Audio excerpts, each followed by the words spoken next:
All right, so we're gonna go ahead and get started. I wanted to thank everyone for their patience while we had our technical difficulties, but we are now ready to start our meeting for February 16th. So, good morning and welcome, everybody. I want to ask that all of us board members, please remember to turn our cell phones off, or everybody else in the room. Also, just turn your cell phones to silent, please. Just want to let members of the public know that you may notice board members accessing their laptops, phones, or other devices during the meetings. They are using their devices solely to access the board meeting materials that are in electronic format. We have a designated time today on the agenda for public comment and ask for public comment on each agenda item. I ask that you be respectful of the need to conduct the board's business. This meeting is available also via teleconference. Individuals listening to the meeting will have an opportunity to provide public comment and will be assisted by a moderator who will be facilitating the teleconferencing process. For those members of the public participating via teleconference, please wait until the moderator has introduced you before you make your comments. Each person will be limited to 3 minutes per agenda item. The board welcomes public comment on any item on the agenda, and it is the board's intent to ask for public comment prior to the board taking action on any agenda item. If for some reason I forget to ask for public comment on an agenda item and you wish to speak on that item, please raise your hand and you will be recognized. Today's meeting will be run according to the Open Meeting Act as required by law. We plan to end today by 4 p.m. And I would like to introduce Executive Officer Gregory Burden. Good morning. Now, I would like to call our meeting to order and ask that Secretary Linden please call the roll. Thank you. Okay, Dr. Bragg, Present. Member Clemens, Present. Member Kleppa, Present. Member Linden is present. Dr. Pruitt, Present. Member Sims, Present. Member Sue, Present. Dr. Garcia is absent, and Dr. Wong. Present.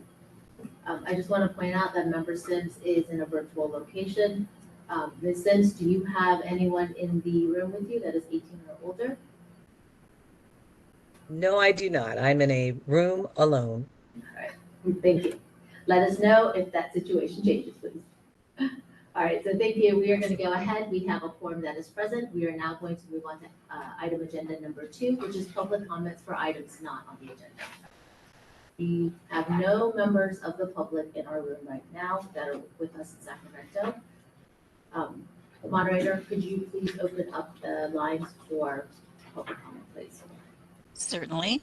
We've opened up the WebEx Q&A and hand raise features in order to facilitate public comment. If you'd like to make a comment, you can look for the question mark icon, click that, type the word comment in the text box and click send, or you may look for the hand icon and click that to raise your hand.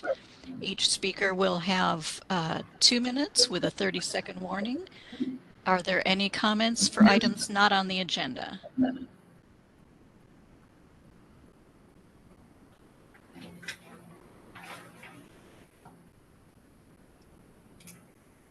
And I do not see any requests for comment. Shall I close that public comment feature?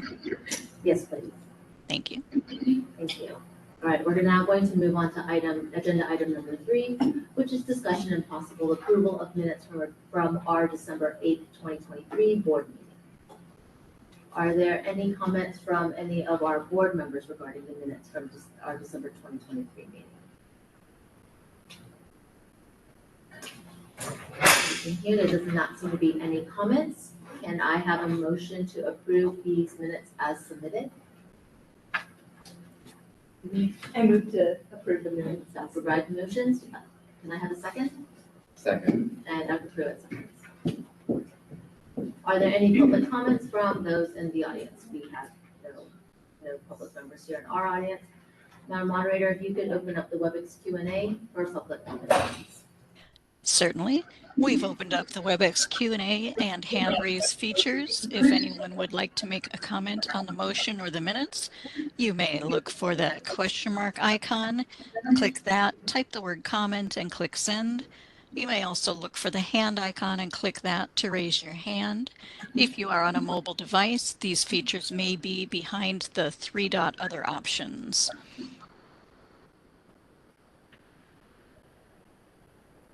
I do not see any requests for public comment. Shall I close that feature? Yes, please. Thank you. Ms. Linden, if you would do a roll call vote, please. Okay, we have a motion to approve the minutes. Dr. Bragg? Aye. Member Clemens? Aye. Member Klepka? Aye. Member Linden? Aye. Dr. Pruitt? Member Sims? Aye. Member Sue? Aye. And Dr. Wong? Aye. And the motion passes. Thank you very much. Let's go ahead and move on to agenda item number 4, which is my report.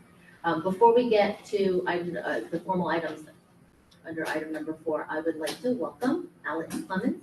He is our newest board member to his very first official meeting. Member Clemens was appointed by Governor Newsom nearly a month ago, and he's from Mill Valley, California, and a public affairs professional with a long history of engagement in state and national public policy. On behalf of the board, welcome. Thank you so much. Would you like to say a few words? Sure. Be happy to introduce myself. Yesterday at work, one of my colleagues said, somewhat jokingly, what qualifies you to be on the California State Board of Optometry? In answer, I gave him my glasses, put them on. He pulled them off and said, never mind. All of my baby pictures show me school. As a 3-year-old, I was prescribed glasses. For over 50 years, the first thing I've done every morning is reach for them. And I'm functionally incompetent without them on. I still recall a moment in college when my glasses broke on the morning of an important exam, and there was a lot of panic and tape involved, some to my head. Fortunately, there are no pictures that have emerged from this, but I can't operate without corrective lenses. I frequently wear contact lenses, but in honor of today, I wear glasses. After spending a dozen years as a staffer in San Francisco and in Washington, D.C. in government, at the start of my career, I'm grateful to be able to commit some more public service at this stage of my life. I'm looking forward to serving the board in ways where I can help further our goals and be assigned to committees and work on issues where I have something to offer. And I'd just like to talk about my philosophy for a second. I'm approaching this assignment with several ideas foremost in mind. From a consumer perspective, it's pretty obvious. I'm personally acutely aware of the issues and the importance of keeping the optometry and ophthalmology industries running smoothly so their honest services are available to people who need them, like me. From a regulatory perspective, I've held a license from the Bureau of Investigative and BSIS, Bureau of Security and Investigative Services. Since the late 90s, I'm a licensed private investigator in the state of California, though I don't actively have many cases running at once. I understand the need to make sure that the industries we regulate understand what it is we're doing, and the people in those industries have good, clear two-way communication. And finally, from a good government perspective, as a longtime political aide and a veteran of over 1,000 public meetings, I am very involved in making sure that the work we do is transparent and serious and respectful. Few people to thank, and then I will shut up. There are many people who have generously provided me advice and counsel as I have tried to get situated and filled out many dozens of forms. So I'd like to thank Yuri Valdez, Catherine Rivera, Yvonne Durantes, Lila Marashi, Melissa Gear, Savannah Mendoza, Erica Baptista, the Medical Board of California's Christina Lawson, and Secretary Tamika Moss. I'd like to thank Governor Newsom for appointing me to this seat, and to Greg Pruden and President Wong for making me feel so welcome. And I'd like to thank my colleagues at Progress Public Affairs and my wife Priya and my kids Casey and Benjamin for granting me the time away from home and work to serve the public and the industry in this small way. Thank you. Welcome. Thank you very much. All right. So now we're going to move on to item 4A, which is a call for board officer elections.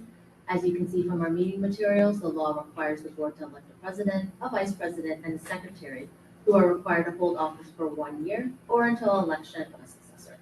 Officers can serve more than 1 term and are not limited to. In our board administrative manual, which is also in the materials, requires the board president, me, to solicit nominees at least 45 days before the election of new officers.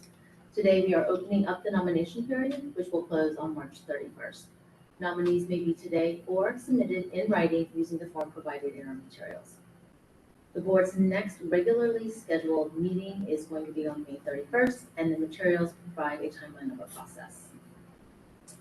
I am going to conclude my term, or this is actually my third term as president, and I think that it's time for us to have some new leadership. And are there any questions or discussions from the board members?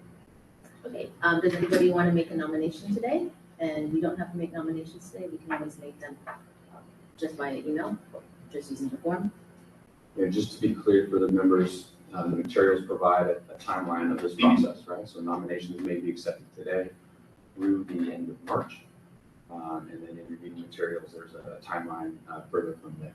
Should there be competitive, multiple nominees for one seat, process outlines nomination statements, right?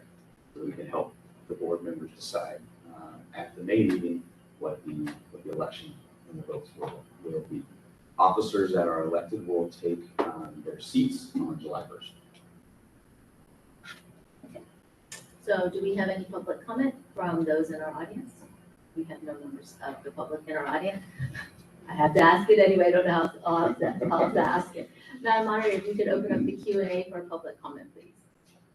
Certainly. We've opened up the Q&A and hand raise features to facilitate public comment. If anyone would like to make a comment, you may raise your hand by clicking on the hand icon, or you can click on the question mark, type the word comment into that text box, and click send. Each speaker will have 2 minutes with a 30-second warning. Are there any comments?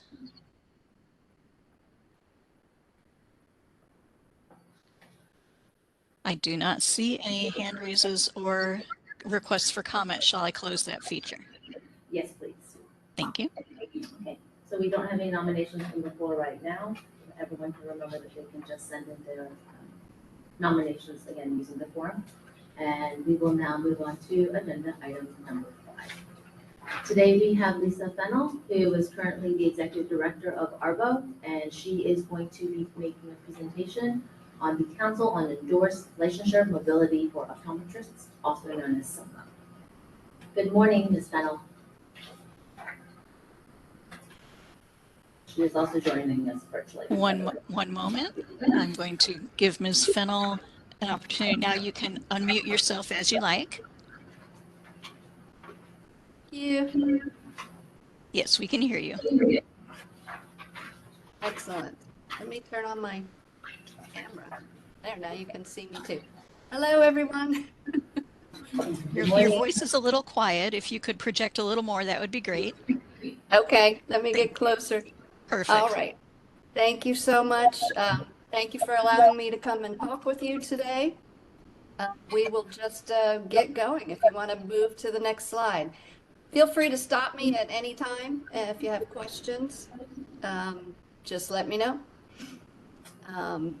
Okay, as Dr. Wong said, I am the Executive Director of the Association of Regulatory Boards of Optometry. And next slide. And just to explain why I'm here and what ARBO is, we're a nonprofit organization. Our mission is to assist our member licensing agencies in regulating the practice of optometry for the public welfare. Next slide. So who is ARBO? You are ARBO. Our members are boards of optometry in the US, Canada, Australia, and New Zealand. We're led by a board of directors, and all of our board members are currently serving or have previously served on an optometry board. And our staff is dedicated to supporting our mission and our members. Next slide. Here's some of ARBO's programs you may or may not be familiar with. The one that I am here to talk about with you today is called CILMO, and that's our program to assist with license mobility. Next slide. So you might be asking, what is CILMO? Next slide. CILMO is the Council on Endorsed Licensure Mobility for Optometrists. It's a program started by ARBO actually about 20 years ago. Next slide. And so why did we start this program? Why is license mobility an issue? It's actually becoming a bigger issue these days than it was when we first started the program. But license mobility provides access to care while maintaining consumer protection. Telehealth is expanding in areas where there aren't enough practitioners to serve the patients. I think we've seen a lot of that since COVID happened. A lot more telehealth is going on. And there are efforts to reduce barriers to licensure. I'm not sure if you've heard about that in California, but some states are being asked to issue licenses faster and not keep the applicants waiting as long. Next slide, please. So what's in it for you as an optometry board? With Selmo, we assist you in the license mobility process, and what we do is we gather, authenticate, and store documentation that's required for licensure. This is only for optometrists that are already practicing, already have a license in another jurisdiction.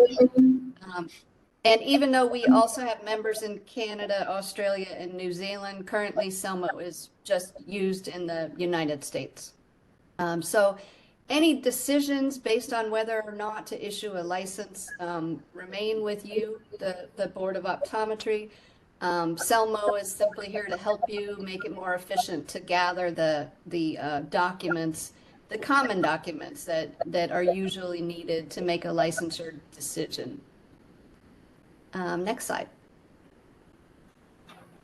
So we get asked a lot, what about scope variability? Can someone from one state that has a lower level of scope of practice use Selmo to get licensed in a state that has a higher level scope of practice?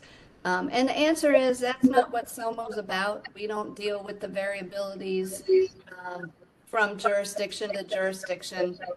Really, our job is to gather the information, authenticate it, store it, all the information that is common when it comes to licensure, and we'll go through that in a little bit.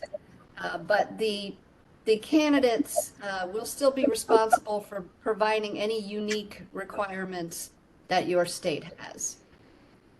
Next slide. So here's a question for you, the board. Are you able to issue a license as fast as the recipient wants it? Next slide. So why does this matter? It makes the licensing process more efficient.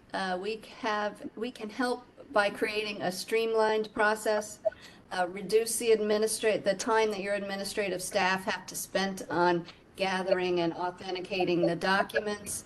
And as I said, there's a lot of pressure in certain states to issue licenses faster. So speeding up the process may become a necessity in the future. Next slide, please. So some more reasons to care about this. As I said, faster processing for the candidates, they'll get their license quicker, which makes them happy.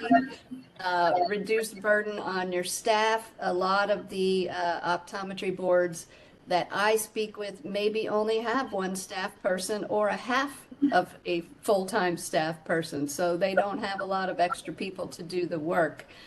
So we can assist with that.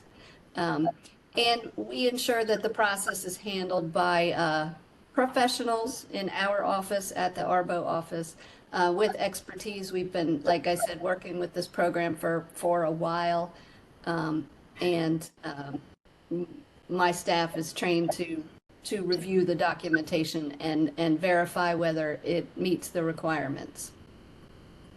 Next slide. And then there are also benefits to the consumers, increasing access to quality eye care, allowing you as a licensing board to be prepared for, future increase in license mobility, and free up your internal resources to focus on the core activities and objectives that are needed for the board. Next slide, please. So here's some terminology that you may have heard in the past: reciprocity, endorsement, compacts, universal licensure. In Canada, they have the Agreement on Internal Trade. Federalism, there's a lot of terminology being thrown around. A lot of the rules and regulations in the states use some of these terms, and they're not always used accurately. So next slide. So all those terms, I think we all know the regulations vary greatly from state to state. I heard somebody say this once, and it's so true, that state boards are like snowflakes, no two are alike. Everyone has their unique rules and regulations and terminology. So because there is no uniformity, it can be difficult for the licensees to know what the requirements are, what they have to do to meet the requirements in the different states. And it can also make it more difficult for the boards to process the applications, not knowing the requirements in the state that somebody's applying from. Next slide, please. So here, this is just a graphic on how CELMO works. We have the CELMO/ARBO circle, then you have the licensed candidate and the state board, and everybody's doing their own individual part, but there is overlap on how the whole process works and how we work together. Next slide. So the requirements for the optometrists, and these came from a review of the requirements in all 50 states and DC. A few years ago, we did review them and make some changes, but we took the highest level of requirements in all the states and made those the CELMO requirements. So every state requires you have an OD degree from an accredited school or college of optometry. CELMO also requires that. We require that the candidate has been engaged in active practice for 3 of the last 4 years, that they hold the highest level of prescriptive authority in the state they currently practice in. We require 50 hours of COPE-accredited continuing education over a 2-year period.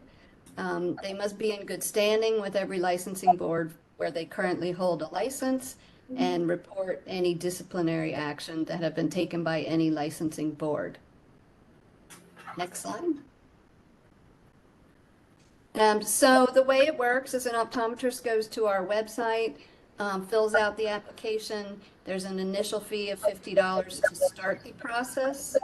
And then they submit their documents. We review it. They pay a $200 fee once we've done the verification and finished our review.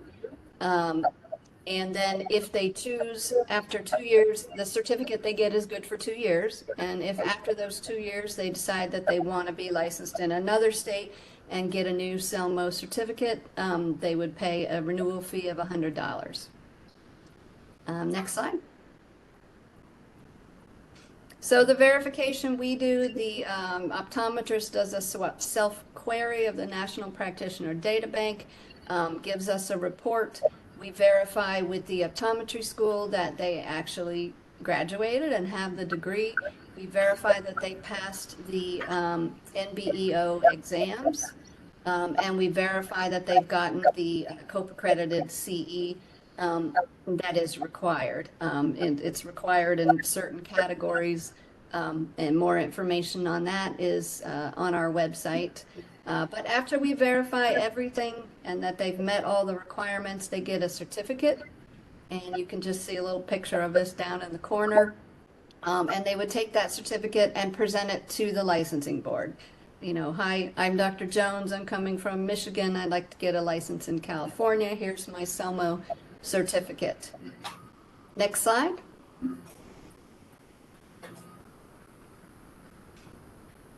So The way that state boards can participate, if they want to be involved with CELMO, and that would mean that when the optometrist brings you that certificate, you would say, okay, I accept that certificate. I'm utilizing this program and we will accept that certificate. So as a member of ARBO, which is California Board of Optometry is, you're welcome to participate in CELMO. There's not really, you don't have to pay any fees. You've already paid dues to be a member. You would just get with us, let us know that you would like to participate. We could work on a plan to communicate your acceptance with the licensees that might be coming from other states. We do have a list on our website when we explain the program to optometrists of what states do participate so that they know, so that if they're looking to go somewhere that isn't currently participating, they won't start the process. Next slide.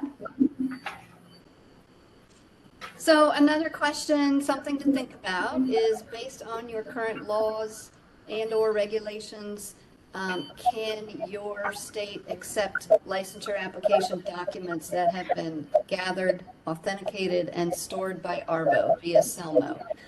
As I mentioned, we get all the documentation instead of it going to the board. We verify it, and then what the optometrist presents to you is the CELMO certificate that tells you that everything has been verified. So that's our question is, would you be able to accept that certificate? Next slide. And if you were to find that maybe you, based on your current rules or laws, you weren't able to accept the certificate, we provide some suggested language that you could consider changing, making changes, so that you could rely on CELMO to gather this information. And next slide, please. So CELMO is really here to support you. It's a committee, ARBO, that developed this program. Our current chair of our committee is a former California State Board of Optometry member, Dr. Glenn Kawaguchi, who unfortunately couldn't be here with me today, but he wanted to be. And so really we're just trying to assist with a way for to make licensure more efficient and uniform across the country. Next slide. So if there are any questions, please let me know. We're looking for your feedback. We don't necessarily need at this moment, wow, we're going to start using CELMO tomorrow. But we would like to know your thoughts, feedback, any ideas you have of we could use it, we can't use it, that type of thing. We're kind of at this point doing some preliminary presentations to get feedback from the different, a handful of states, so that we can decide maybe ways that we can improve our program. Thank you, Lisa. Are there any, Mr. Hoppa? I have a few. Okay. I probably would wait for others to ask theirs first, if anyone else wanted to ask. So does anybody else have any questions? Yeah, I just have a question on the application fee. And I understand that we have a budget issue. Okay, so this question is from member Paul Sue. Did you want to ask Lisa a question or you Yeah. asked Greg? Yeah, so the application fee is paid to ARBO. Is that correct?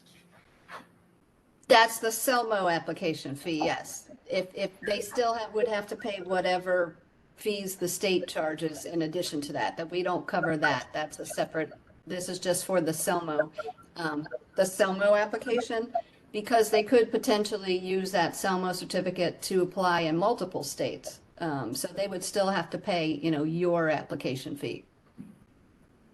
And how many other states are using CELMO at this point? At this point, we have 7. Okay. So we're reaching out, having conversations, trying to, in a lot of cases we found when we mentioned CELMO that our members aren't really aware what the program is or what it does or how it could be used. So that's the reason why I'm here, is to talk about it. Obviously, it's going to be more useful to the optometrists the more states that are involved. Okay, thank you. We have member Alex Clemens who has a question. I'll leave Mr. Klepa, he has multiple ones, so Yes, he he gets said to go he last. As you're taking this presentation around the various states, there are a couple things on it that you might want to clean up, and then I've got a question for our executive director. On the scope variability page, you're missing a word in the first bullet. Selma is not meant, and the word to, I think is what you wanted between meant and deal. And one other issue that could be of interest on the Selma requirements page, you list having 50 hours of accredited continuing education, but on the Selma website itself, when it lists the same requirements, it doesn't have that. So it should probably be on both or on neither. Sorry, I am trained as a proofreader. Question for. Thank you for the feedback. Of course. Question for the executive director is, have staff reviewed this and do they see a need, a necessity, a desire? Would it be beneficial? Can you give us an idea of what staff have determined based on your review? Yeah, certainly. Thanks for the question, Member Clemens. Presently, we, as the State Board of Optometry, are not using Selma. We're not using it. We'll probably have to do some further research to determine whether to use it, if that's what the board directed, whether that would require some sort of codification in either statute or regulation. I suspect the answer to that question is yes. Not sure, however, again, whether it would be more statute-based or regulatory-based. I do think it's important for the board, certainly for ARBO and any members of the public that are listening, to be aware that we made massive improvements in our initial licensing process that I'd like to just maybe talk about quickly. So we are presently averaging less than a week for an initial application for an optometrist. We have taken that down from a 90-day average. We're going to talk a little bit more about that in a later item, but that's a massive improvement that serves to quickly get licensees, new graduates specifically, working licensed and in the field. Just to put a little bit more statistics behind that, in 2023, we licensed 140 new graduates by June 30. Graduation starts around May 12th. We did 140 between May 12th and June 30. In calendar year 2022, we had not licensed our 100th new grad until September 1st. So we've made massive improvements in our process that are getting folks licensed and working in the fields quicker. An additional effort that we've been engaged in over the last several months has been our letters of verification. We now have on our homepage a button that folks can click that takes you to a letter of verification sort of informational page. We have put the letter of verification application online on Breeze now, which is our online application and licensing system. What is a letter of verification for the new members that may be wondering? When you are licensed in California or in any other state, and then you are seeking licensure in another state, most other states, including California, require proof of that licensure from the original state. And so our California licensed optometrists who will be seeking licensure elsewhere can apply for, pay $40, apply for a letter of verification that we then submit to that other state entity or credentialing department or hospital, so on and so forth. Wherever it is, wherever the destination is of that verification, our staff processes and sends that. So that was a big improvement we made. I think we put that online just in the last fall. I think it was in August when that came online. That was prior to coming online in an entirely paper-based process. And it was taking at least a month for a licensee to get that verification that they then needed to take to the home state, to their new home state to get licensed. So having that online has cut that processing down, time down from a month to about a week as well. So that's another improvement that we've made. The final item that I'll mention that we've seen happening around the country in a few other states, and it's applicable to California as well, our online licensing system, Breeze, is what we call primary source. And one of the changes that we made that I just spoke about, that letter of verification homepage change, we have published certification statements with my signature informing everybody that the website is primary source. What that means is that what you see up there is real, it's accurate, and you can use it in real time. This means that in some states, it depends on the other states, there's a handful that I have heard from that are doing this. They may not require a paper letter of verification at all. They can just go to our online licensing lookup system, see member brag, for example, or any other licensee, and use that information for their purposes, if that other state's set up in that way. There are a few states that have proactively reached out to us here in California to let us know that their licensing system is also primary source and can be used in this way. And California's website, Breeze, and DCA search is similarly primary source and can be used for verifying a license if another state's system or process allows for it. So those are three efforts that we've made to really be helpful to licensees, not just getting licensed in the field quicker, but also the portability which we've been able to move around once they are licensed. Sorry. Joe Pruitt is going next.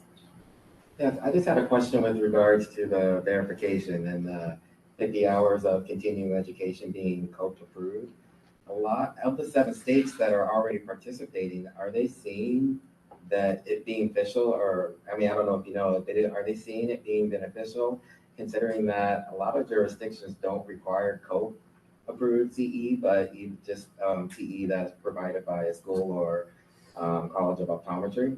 And so I'm just wondering how many actual licensees will be able to obtain that verification with that requirement. Just case in point, I recently just went through a licensing process and had 73 hours of CE for 1 year, but of which only 17 were COPE approved. A lot of times what happens is the optometrist will apply for CELMO before they've gotten those hours. And so they may just have a handful and then they see the requirements. So then they have, after they apply, they have 2 years to earn those 50 hours of COPE accredited CE. So they'll go and take it because they want the CELMO certificate. And so that's what happens a lot of times. So it doesn't really, it's not really affected by what the state requires. It's just up to the optometrist to take that specific accredited CE. Lisa, is that accredited COPE CE, that can be both synchronous and asynchronous? Yes.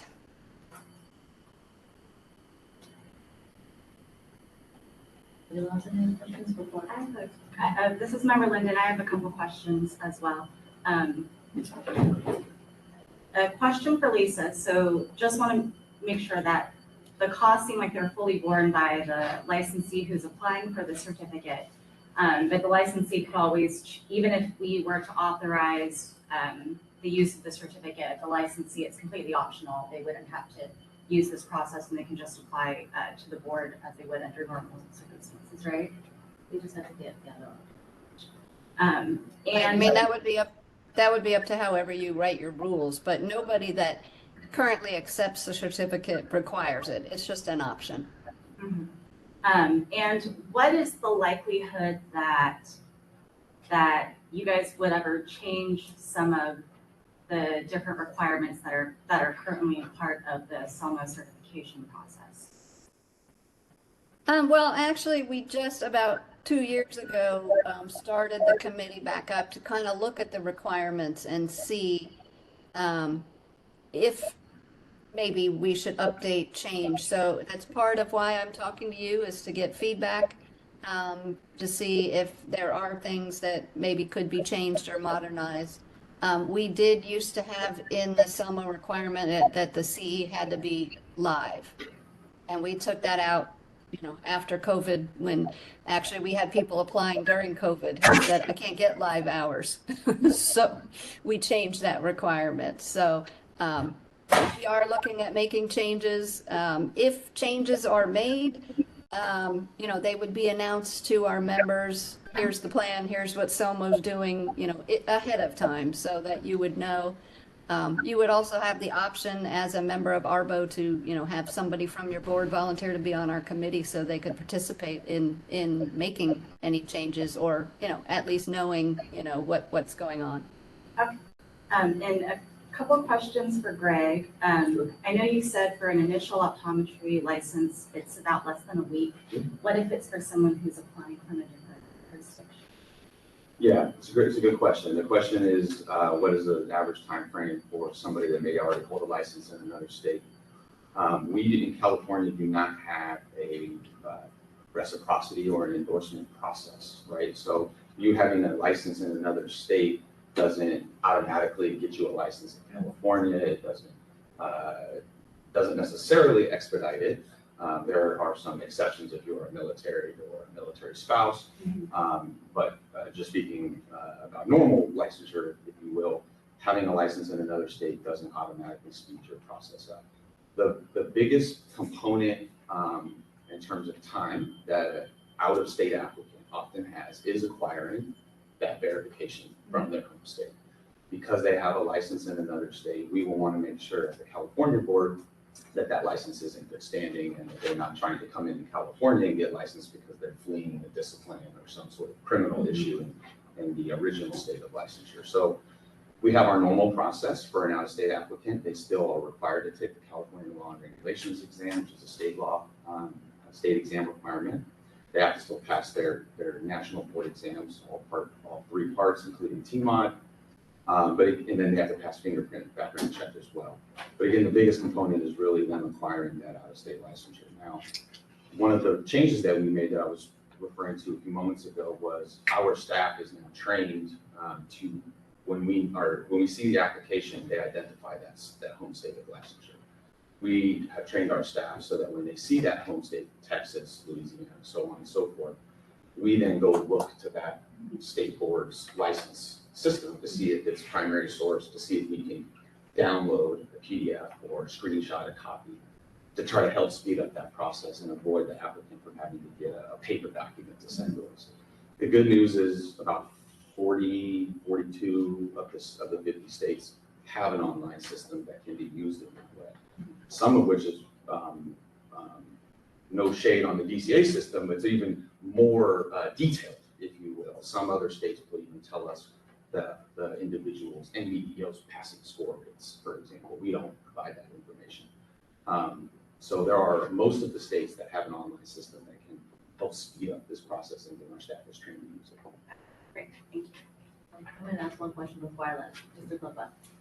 Do you or Randy have any idea like how many out-of-state licensed optometrists apply per year to California to get licensed? We do. We don't have that number right here in front of us. We can certainly get it and follow up. Most of our last year we did 259 initial licenses. 160 some odd of them were from the 3 California schools. So the overwhelming majority of our licensure in a given fiscal year is from within California. But we can follow up with you and tell them. Right, I'm going to let Robert Clubs ask his question. Thank you. Hi, could you hear me through the mask? Can you hear me okay? I'm gonna ask our speaker. Yes? Are you asking me? I can hear you. Excellent, all right. There were a couple acronyms you used I wasn't familiar with. I'm hoping you can help me with.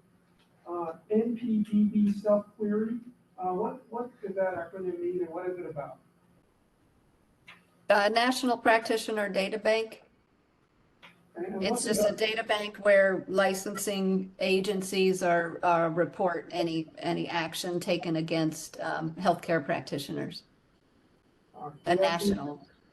Okay. And would that be like a malpractice action if they did something wrong and the agency would report it there? Is that the idea? Right. Okay. Do you know if the information in that data bank is considered something that needs to be kept private? I don't think so because we can go and query. I mean, anybody can go and query and see the actions against that licensee. So I don't think it's private. Right, It's it's public open- information.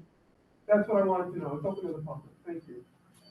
Then you had a second item, healthcare integrity and protection data bank report. What does that involve? There's the report that comes from the National Practitioner Data Bank. I believe there used to be two separate acronyms, but I think it's all in one now. Okay. Is that, is the content of that report different than what you get from the MPDB query? No, that is the report that comes from the query. Okay, same information, right? Yes. Okay. So, just to confirm then, as far as you know, none of the information that you would be collecting and holding would be subject to any privacy consideration, right?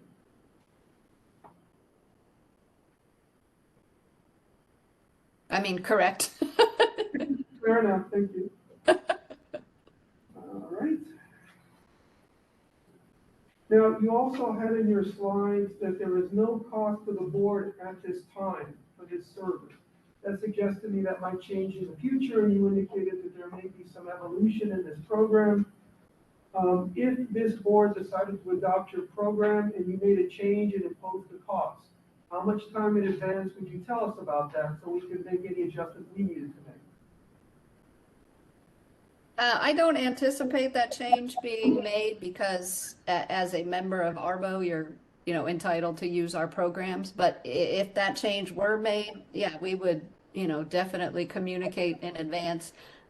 This information is usually communicated when we have our annual membership meeting every summer. And that's when our committees report on our programs and any anticipated changes that are going to be happening, in the next year. So, it would be introduced in June and wouldn't take place until the following January. So it would be at least 6 months' notice. Fair enough. I only noticed because in one of your slides, it said there are currently no fees, and that kind of raised the flag in my head. So thank you for that. I understand. Yeah. I thought the same thing when I was looking through the slides that might make people wonder, but. Fair enough. Okay. Oh, and then you have various items that you're going to be verifying. This process is going to include a certain amount of trust by all the boards to your organization that you do everything that you're promising to do, and I'm not questioning your intent of doing so. But do you have any kind of audit process in mind to kind of reassure the boards every year or two that you're actually doing what you're saying you're doing? We really don't. We only say that if a board requests to see the initial documentation that we receive from the optometrist, we could certainly provide that. Right now, we don't have an easy, simple way to do that, so it's not part of the program. One thing that we have been asked potentially to look at in the future is we store the documentation and our member boards have access to it. So you would just be able to go in and look, or your staff would be able to go in and look at what we have as opposed to looking at the certificate. And that's potentially one thing that we may do in the future. But like I said, if it was requested occasionally, not for every applicant, but if it was requested, we could provide the documentation. All right, so let's say in the database for optometry degree verification, it wouldn't necessarily be an email. You'd actually go get the degree itself and put it in your database. You'd have source documents available to the board to review, right? Right. Okay, sounds good. That's all I have. And one more question from Dr. Brad? I did have a question. I know from my previous experience, and I don't know, this is maybe more just a comment for you. Has there been any discussion about undergraduate degree verifications? Because there are some states that require that as part of their licensure. We have not, no, we haven't really discussed that. I think I would, well, I don't know, I wasn't aware that that was a requirement in any state, and if they already have a license, whether that would be relevant at that point, but it's not something we have talked about. I just know from experience getting my, obtaining my New York State license, because it's through the Board of Education, their optometry board. And that was one of the requirements that, although you would think going to optometry school, your undergrad would have already been verified prior to, but that was one of their requirements. So I was just thinking, as far as presenting this to other boards, that might be, and I don't know if there are other states that have that requirement, and it may be just unique to New York. No, That's a good point, something to look into. Mhm. I can say too, my recent licensing experience was with Louisiana, and I just got licensed by endorsement and still had to provide my undergraduate transcripts. And I think Mr. Clemens has a question as well. Not a question, just one additional issue regarding consistency. You told this group that there were 7 states that were currently in the installment program, but again, on your website, you list 12. So either you're doing a lot better than you thought you were, or, well, something should be tightened up there. Anybody else have any other questions or comments?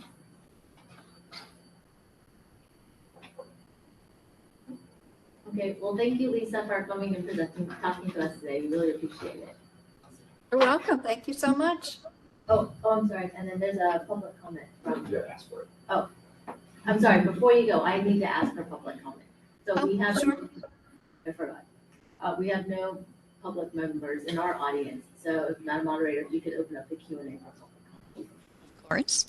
And we've opened up both the Q&A and the hand raise features to facilitate public comment. If you've got a comment on the presentation, you can look for the hand icon and click that to raise your hand. You can click on the question mark icon and type the word comment in the text box and click send. Each speaker will have 2 minutes with a 30-second warning. Any comments on the presentation?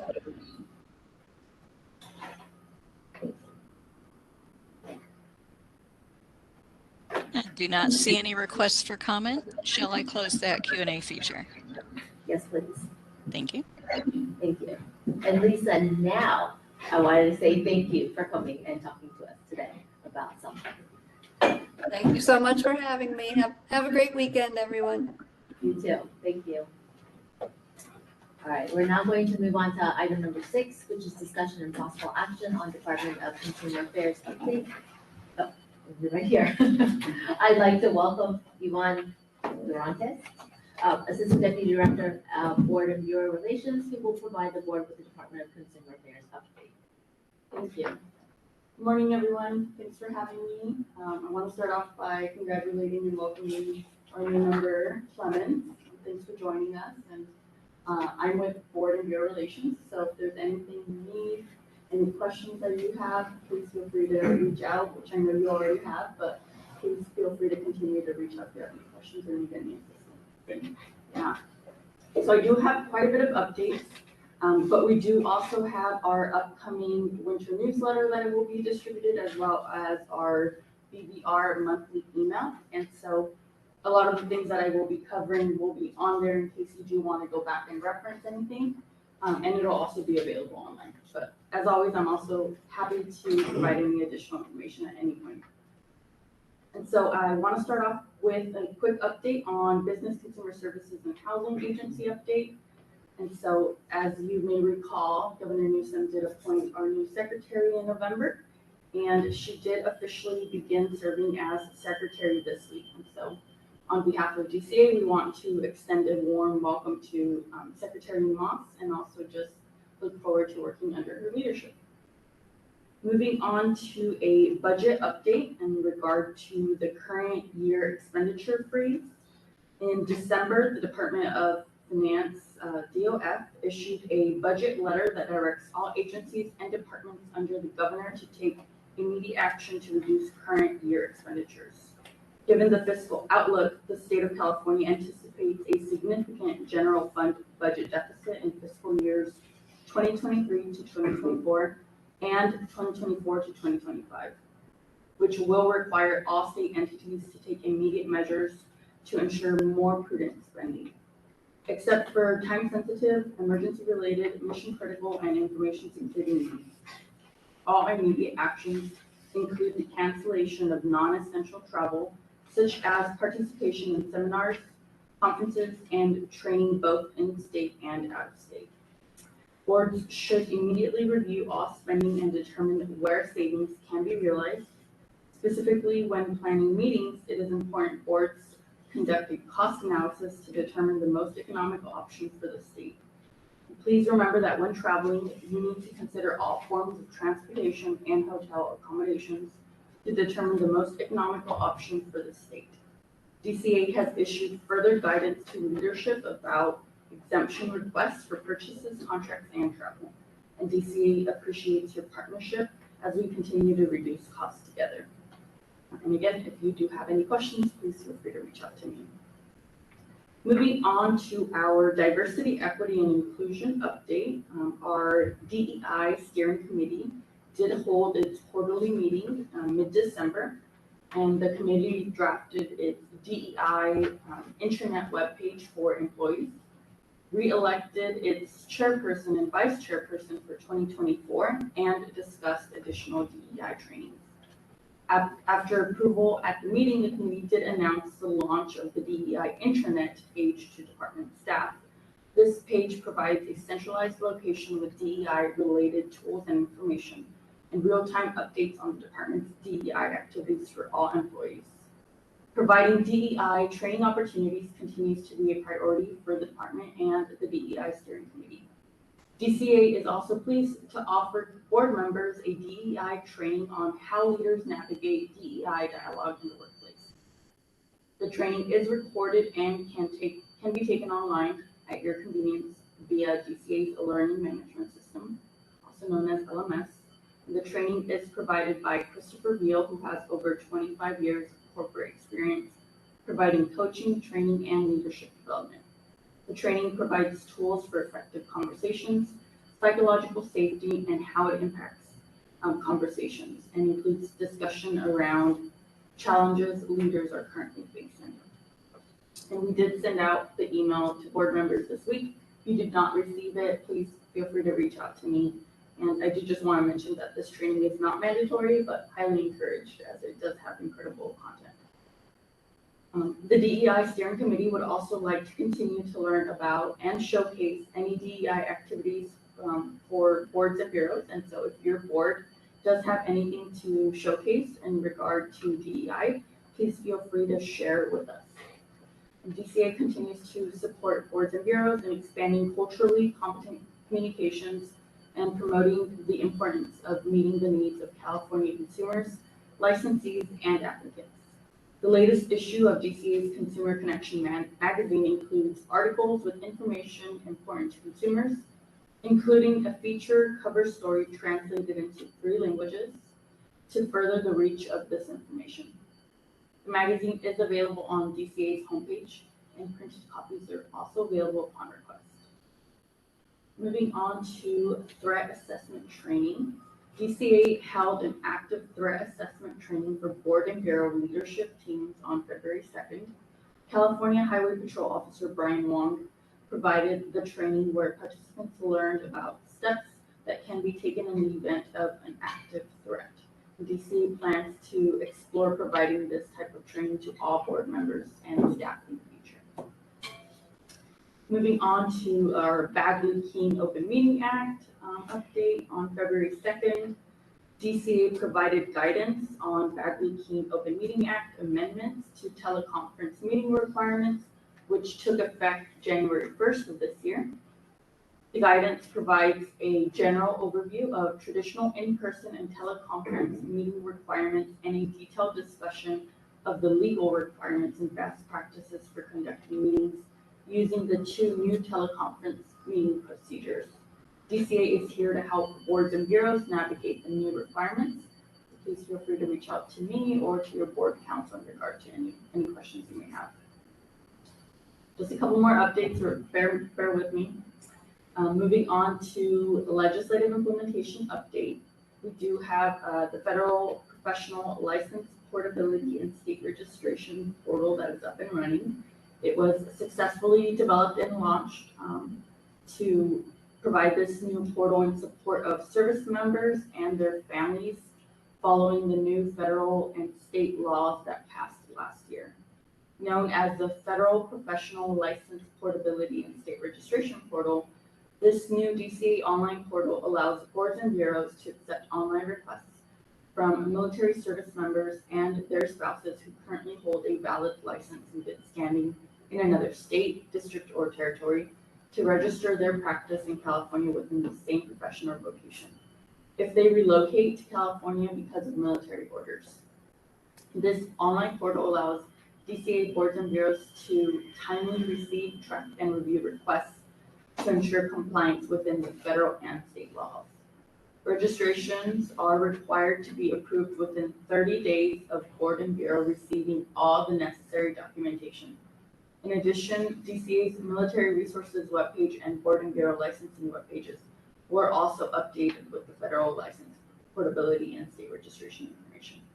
Currently, there are 21 individuals who have registered and are using the portal to be authorized to practice in California.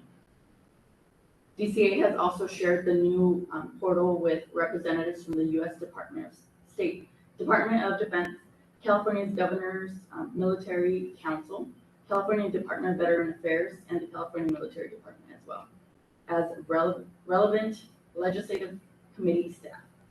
DCA also provided an outreach toolkit to each board and bureau to share on social media and provide updates to listservs regarding this. Moving on to the implementation of SB 372, which was signed by Governor Newsom in September and became effective the first of this year as well.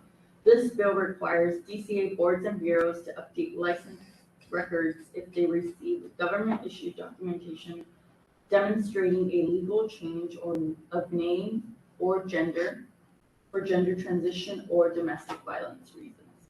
This bill allows licensees to request their prior name not to be published online in connection with the license or under the current name, and to establish a process for individuals to access the licensee's enforcement records under their prior name. This required DCA to ensure that the previous name does not appear in connection with the new name for security, while also ensuring that any previous disciplinary records follow the individual so consumers can contact the board and bureau to obtain the previous discipline information without allowing the new name to be associated with the previous name online. And so just wrapping up now in terms of looking ahead, the last things I do want to mention are that next week we do have the President's Training on February 22nd. And so DCA does invite presidents and vice presidents to attend this annual training. It is held once a year and it is only 2 hours. It is virtual and it's an opportunity to learn about the outline of the role of the board president, including understanding the scope of role, managing board members, and communicating with the executive officer. And so this is an invaluable presentation that we hope you will attend. And lastly, we do also have our board member orientation training also coming up next month, March 27th. It will also be held online virtually. And so if you were appointed or reappointed within the last year and have not completed that training, you are required to take it. It will be also available on June 18th and October 20th of this year. So as a result of our budget freeze and limitations, they will be held virtually. So if for whatever reason the March date doesn't work, there are 2 additional dates for you. That's all I have for you, but I'm happy to take any questions at this moment. Just have one. The active threat training is a great training, I think, for all of us to have. Do you know when you might be giving it to this board? I think I'll have an update for you by the next meeting. If not, if we don't get to it via email to you before. I know that this initial training was kind of like a foundation for it, and so they're looking to see what the next training would be like. But definitely think it would be great for all board members to receive. So we definitely have it present and in mind. Any other questions? Well, that's all. Thank you for having me. Thank you very much. Thanks for being here and sharing our meeting. Yeah, of work. course.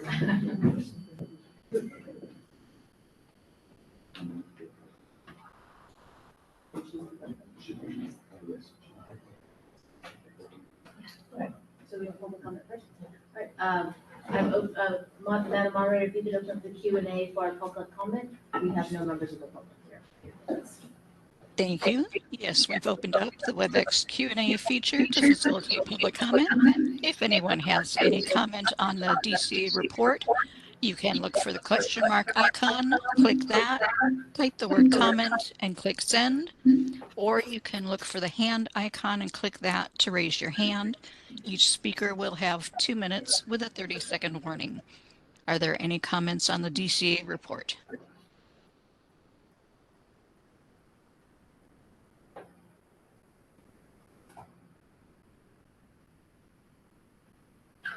I do not see any requests for comment. Shall I close that feature? Yes, please, thank you. Thank you. We're going to move on now to item 6B with Harmony DeFilippo from the Department of Consumer Affairs Budget Office will be presenting to us virtually.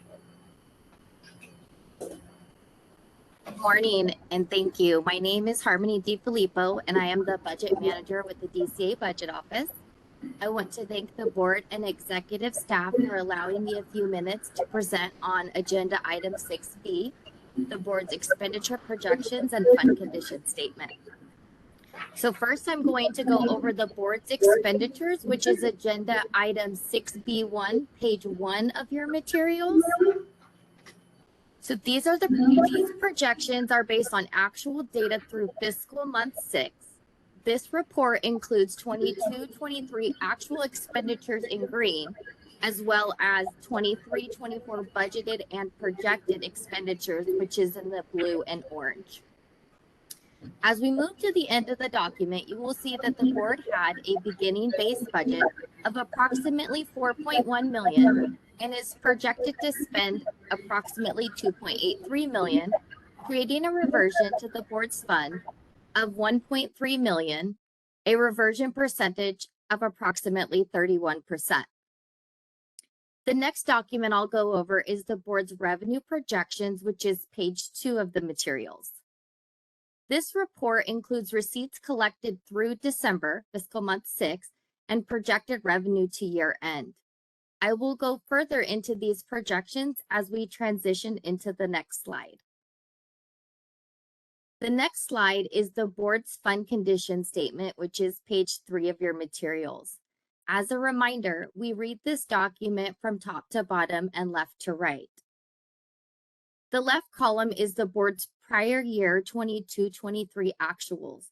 It shows the board began 22-23 with a beginning balance of 2.77 million, collected 2.564 million in revenues, with 346,000 from initial license fees, 2.64 million from license renewals, and 154,000 was collected from the issuance of citations, fines, delinquent fees, and other revenue.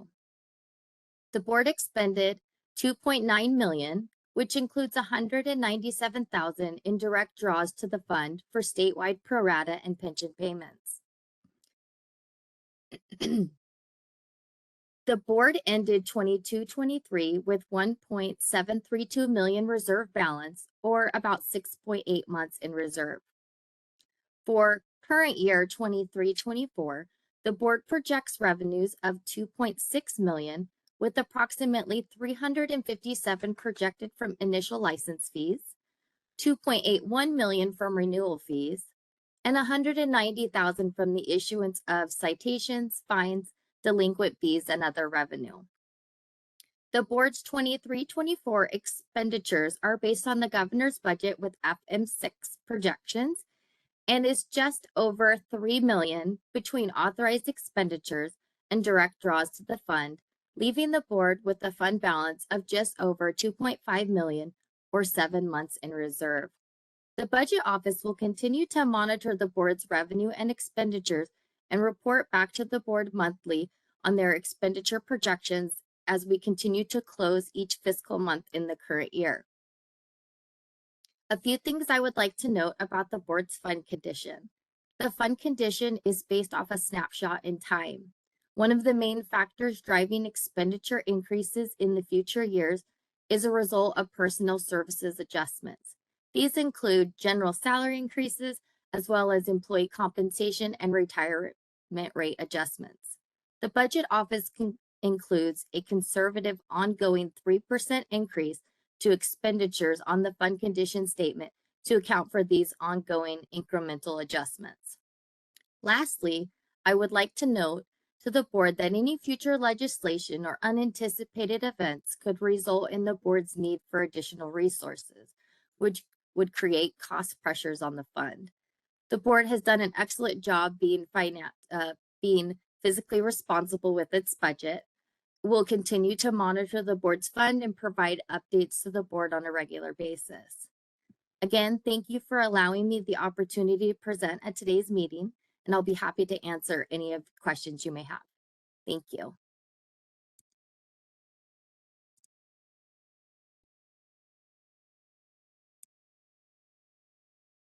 This is the moderator. In an attempt to mitigate sound issues, we've muted the room, the Yvonne Durantes login. If you could unmute that, I sent you a request.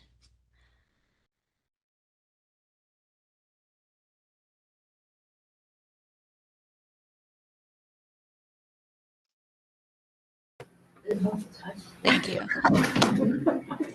Think I won't bother to mute it again.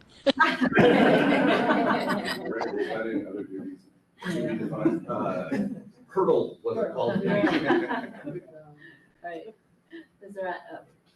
Mr. Kloppa has a question. Okay, yeah, my question has to do with the next two columns over, where we start our total fiscal reserves drop to 0 and our income drops to, if I'm reading this right, $5,000.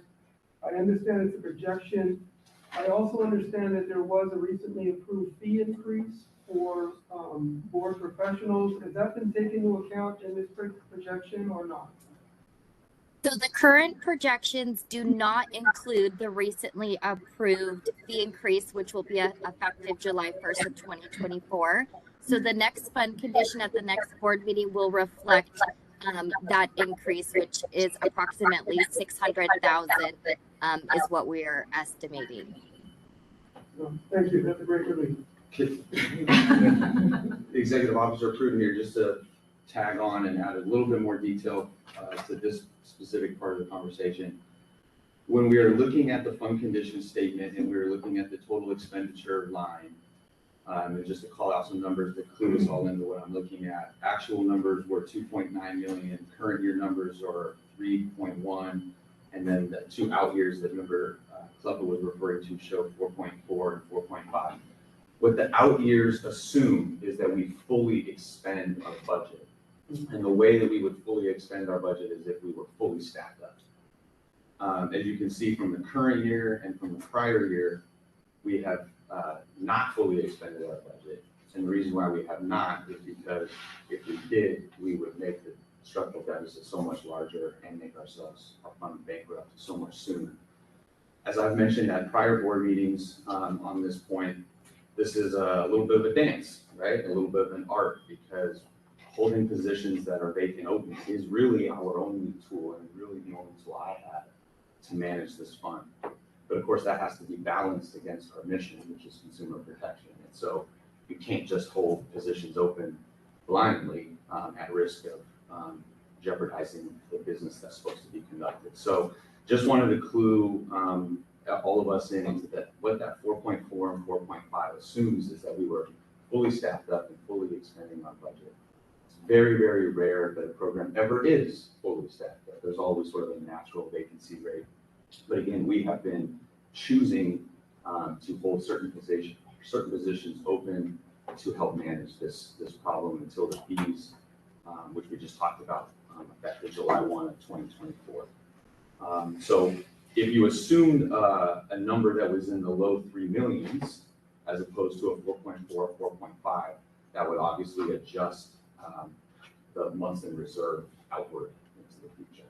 So I just wanted to provide a little bit of context behind sort of the efforts and the work that we're doing to manage the fund. Yeah, so from what you just said, if assuming we don't staff any more than what we have now, would the expenditure to be roughly the same as supposed this year? At 3? I anticipate if we look back a chart, I anticipate if you look at the first chart that I know Harmony was saying was color coded owing to saving printing costs, we printed your materials in black and white, so I apologize for that. But if you look at that first chart in your budget item, you'll see what our current projections in terms of expenditures to year end would be. So right now, we are projecting to be right around that 3.1 million that you see Right. both on the fund condition and then the detail in the first chart. As Harmony said, other things could happen, unexplained events that could change that. I don't anticipate that between now and the end of this current year, which we have about 4 months left to go. So somewhere around that 3.1 is probably where we're gonna end up. Of course, that still has a structural deficit, because as you see, we're only projected to bring in about 2.6. Mm. So if you add in the 600,000 in projected revenue that we anticipate receiving from the new fees effective July 1, it's important to remember that that 600,000 won't be realized in one fiscal year because we're on biennial renewal cycles. But that 600,000 added to the 2.6 that we're expected to bring in now really just gets us to about break even. Okay, thank you. And then, Member Sims, you have a question?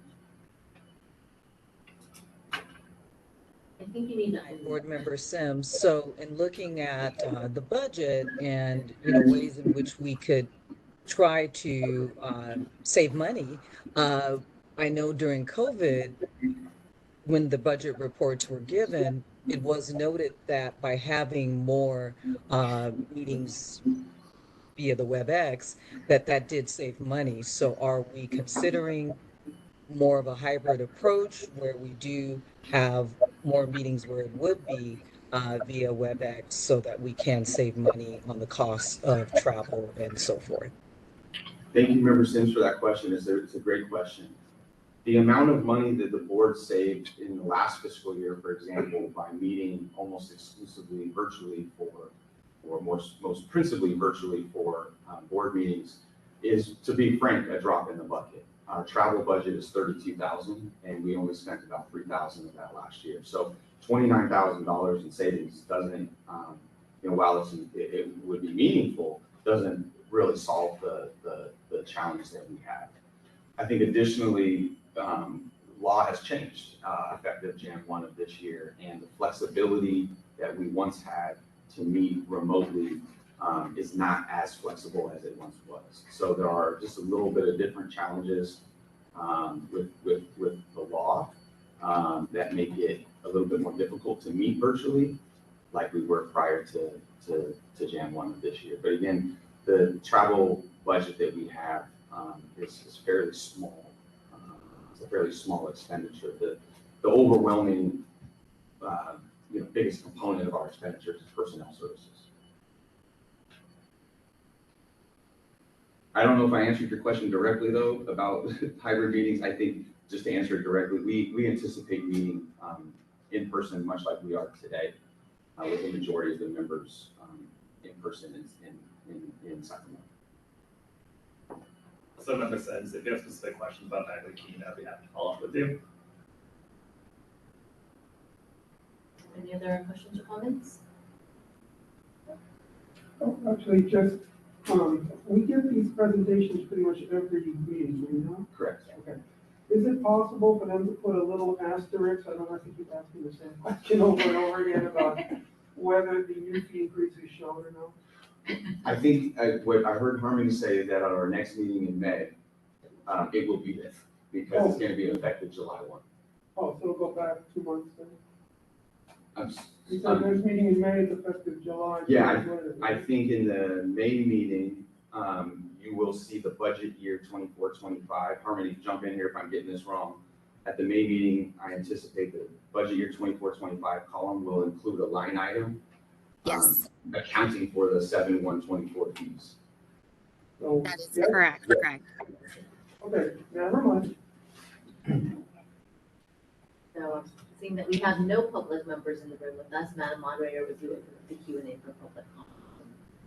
Certainly. We've opened up the WebEx Q&A and hand raise features to facilitate public comment. If anyone would like to make a comment on the budget report, you may look for the question mark icon, click that, type the word comment, and hit send, or you may click on the hand icon to raise your hand. Each speaker will have 2 minutes with a 30-second warning. Are there any requests for comment?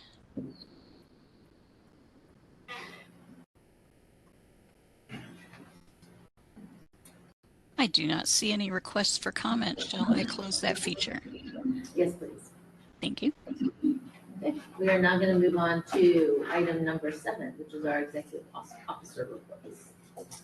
Thank you, President Wong and members, Executive Officer Pruden. I'm going to be presenting the item 7, Executive Officer's Report. I'm beginning with item 7A, Program Update. First sub-item is a staffing update. The board's policy analyst, who began with us in October of 2022, accepted a position with another state agency, and their last day with the board was November 24th of last year. We have advertised this position twice and are trying to establish a pool of candidates from which we can pull from and begin interviewing. But to be honest, we've had some challenges in the recruitment for this position, which is one of the reasons why I'm speaking about it publicly at the board meeting.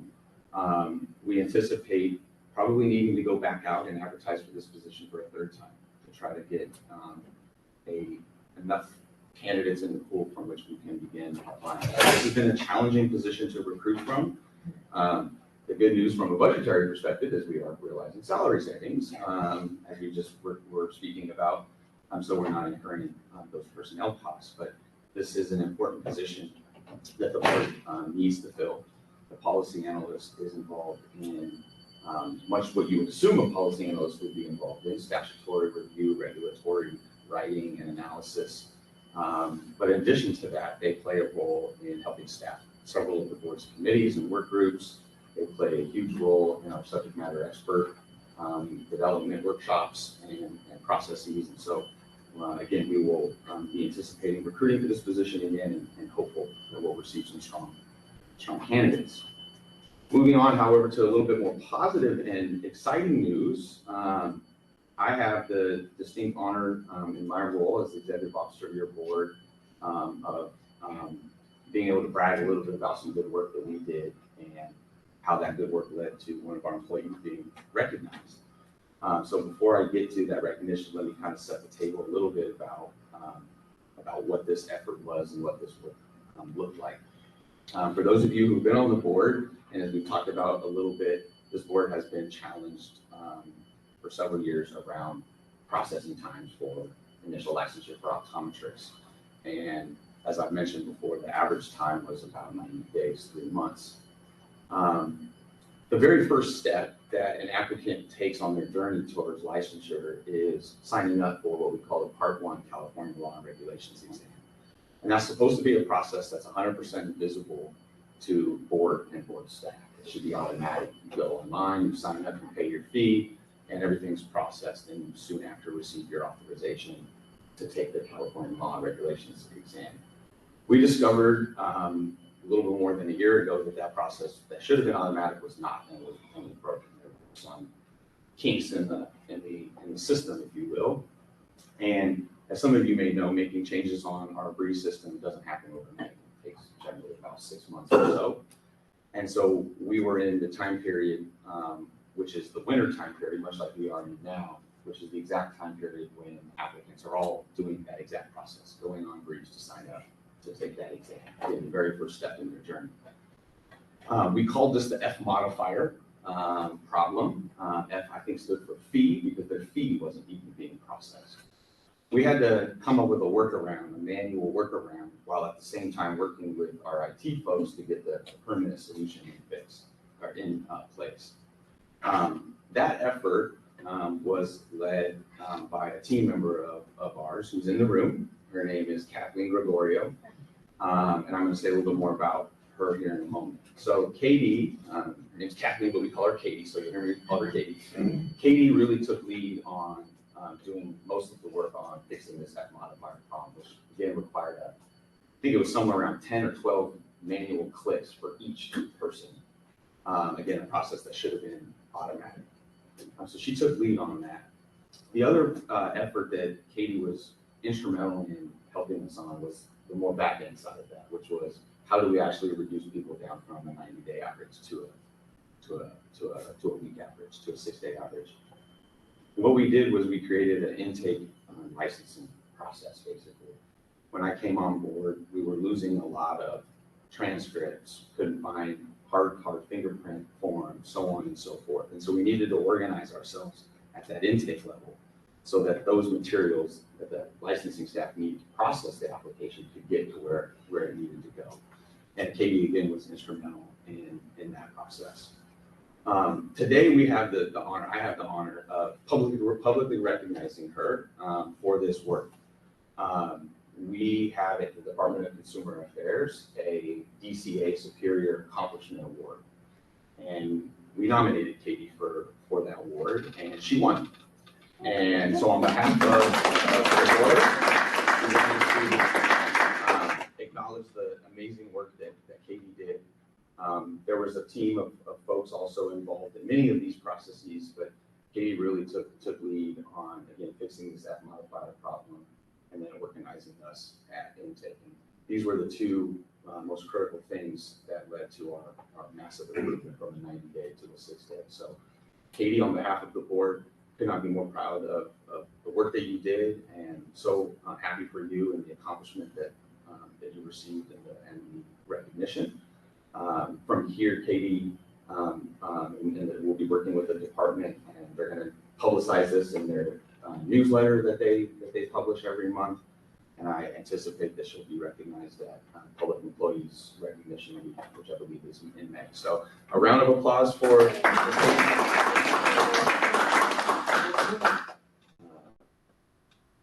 now I got to move on, right? A copy of the current organizational chart is included at the end of this item. And you will see, again, we've been talking about some of our vacancies, and you will see some of those vacancies reflected. I did just, since I called your attention to it, I did just want to point out that in the conversation that we were just having a few moments ago, both from Assistant Deputy Director Durantes and Budget Manager De Filippo, some of our vacancies we are in process of working toward removing from our organization chart, which will help with some of our expenditures. Even when you have a vacancy that's not filled, you still pay some money out of your fund to help support the position, even when it's not filled. So we have several positions. You can see some of them identified by parentheses that say BCP, that stands for Budget Change Proposal. We received a few positions pursuant to prior legislation that had limited term funding associated with them. And so several of these positions, a few of these positions, will be dropping off of our organizational chart later on in the year, and this will help out our budget a little bit. It won't solve the problem, but it'll help. I just thought I would mention that since we were talking about that item. I'm just going to move on to the next item. We welcomed Member Clemens to the board, but I just wanted to take a moment to personally do it as well. This is his first meeting. I really enjoyed the couple conversations that we've been able to have, and look forward to many more and working together with you closely. A biography has been published on our website, including a photo of Member Clemens. I did not include the 3-year-old photo that you had showed me, but we encourage folks to review our updated website and his biography to learn more. As Assistant Deputy Director Durantes mentioned, we are operating under this current year spending freeze in the budget letter 23-27. In your packet, we've included information, some excerpts of information that DCA has provided about what this looks like, what this means. I think this is sort of a new era that we're all sort of navigating as a department. Certain things we will have to submit budget letter requests for, and we'll be working very closely with the budget office and the Department of Consumer Affairs on those efforts. One item, just to give you an example, and it's in this packet later on, is something we talked about as a group. is updating our laws and regulations book. The Board of Optometry has not updated this laws and regulations book for 4 years, and we really need to be doing that every year. We were engaged in a process to secure a contract that I reported on at the December meeting, which was an effort we were engaged in before the budget letter exemption process announcements were made in the current year spending freeze was announced. I'm happy to report, just as an example, that we worked very closely with BCA and the budget office on that budget letter exemption, and it's been approved. So we are continuing our work to secure that contract and get that law and regulations book updated. But this is just an example of how certain activities that we would normally do may have a slight little detour while we navigate this current year spending freeze. Just continuing to move on, at our prior meeting in December, Member Kleppa had asked for information to come back to this board regarding eyeglass donation programs, and specifically Member Kleppa was interested in learning about ways that the board may be able to foster and increase access to these programs. So we did some research, and we have this information in your packet here. If you're accessing the materials electronically, there's a lot of hyperlinks in here to take it a more further detailed information. But essentially what our research has uncovered is that there's been long-standing efforts by various community groups doing this exact work about eyeglass donations programs. Lions Club International is one that's been involved in this work for a very, very long time with their Lions Insight program. There are also a lot of other providers who are doing similarly good work, whether they be companies that are engaged in the optometric space, such as Walmart's and Costco's, which employ optometrists or opticians, lens crafters, but other charity organizations like Salvation Army and Goodwill, for example. Again, some of these efforts are more nonprofit or community driven. Some of these are nonprofit arms that are attached to or otherwise associated with for-profit or other companies engaged in profit making. There is a really good resource that we've included in this item that Lions Insight actually publishes, which is a list of all of their drop-off locations. Most of them are in California. I believe more than 95% of them are located in California, and they can be found at the most diverse places, including a Sprouts grocery store that we found is on the list, but also places that may be more familiar to an optometric consumer, right? A consumer seeking optometric services such as private OD offices, or again, other locations such as Walmart's or Costco's where consumers are visiting their eye doc for services. So what are our next steps? I think one thing that we would love to do as staff is to include an article in our coming spring newsletter talking about this, or publicizing it, providing information and outreach to licensees, the regulated community, and members of the public. I think it would be a great opportunity to include the list of the drop-off locations, for example, so that folks are aware of where they can access these services. So that is the next steps that we are currently planning at the moment. I will keep moving on, but I know that was a specific ask of you, Member Kleppa, so I'm happy to stop now and take any questions or comments that you have. Well, my comment is thank you. Thank you for doing all this research. I think this is going to be very helpful to the general public that we're all here to represent, and give them an option they may not have been aware of previously. So thank you very much for doing that. I'm happy to see that you're going to be doing an article on it in the next technical publication, which I think will help disseminate more detailed information in that area. Would it be possible to put a continuing item on the website where they could just maybe link to that article if anyone had that question about, I need eyeglasses, I can't afford frames, what do I do? There's the link, they go straight to the article when upset. Is that possible? Yeah, I think so. Are you talking about taking it sort of out of the newsletter? The newsletter, I assume, will be somewhere findable online as well. Homepage. Okay, so, but if there's a link, like just a one line, need eyeglasses, one option, boom. Yeah. And then it just goes straight to the article, and then it's a very fast way to get there. That would be a thought. Yeah. Yeah, I think that's something definitely that we can do and consider. We routinely and frequently pull information out of newsletters and then otherwise disseminate it. Sometimes it gets turned into a social media post or a list or item, so on and so forth. So that sounds very similar to efforts that we currently do. I think that would be doable. Sounds good. And your research determined that these facilities are available essentially statewide? Yeah, the list of, I was not able to find any other list except for the one from Lions Insight. Other providers, there are some, we have some information here that there are some providers that are exclusively globally focused, it appears. But Lions Insight has some locations which are outside of the state, but 95+% of them were all within California, which for our purposes seemed to fit quite nicely. So, Well, I know Costco's almost everywhere anyway. Yeah. So, yeah, there was lots of hospitals on there. okay, thank you for that. You're welcome.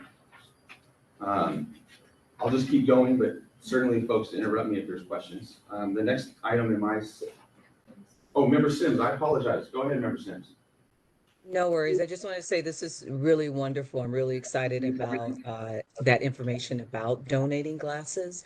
Also, if possible, it would be nice if in one of the newsletters or somewhere at some point, clearly doesn't have to be a priority, but if there's an article about what happens, where that goes, because I think it's really important for people to know just how important it is to donate glasses and that it really does help those who may not be able to afford it. So having, maybe an article or something that shows people who are recipients of those donations would Yeah, I be think nice. we can probably figure out a way to kind of tie in that this is not just about, cleaning out that drawer that you may have in your house that has a lot of Exactly. spectacles or things like that.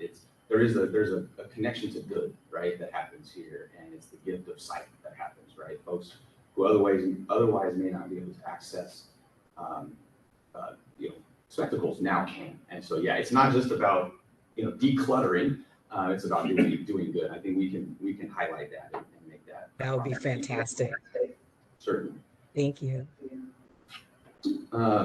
Just moving on to some of our outreach and committees. Our Practice and Education Committee met actually this week on Monday and reviewed CE courses. I think just brief background for some of our newer members. We heard a presentation earlier from ARBA, which is a partner of us.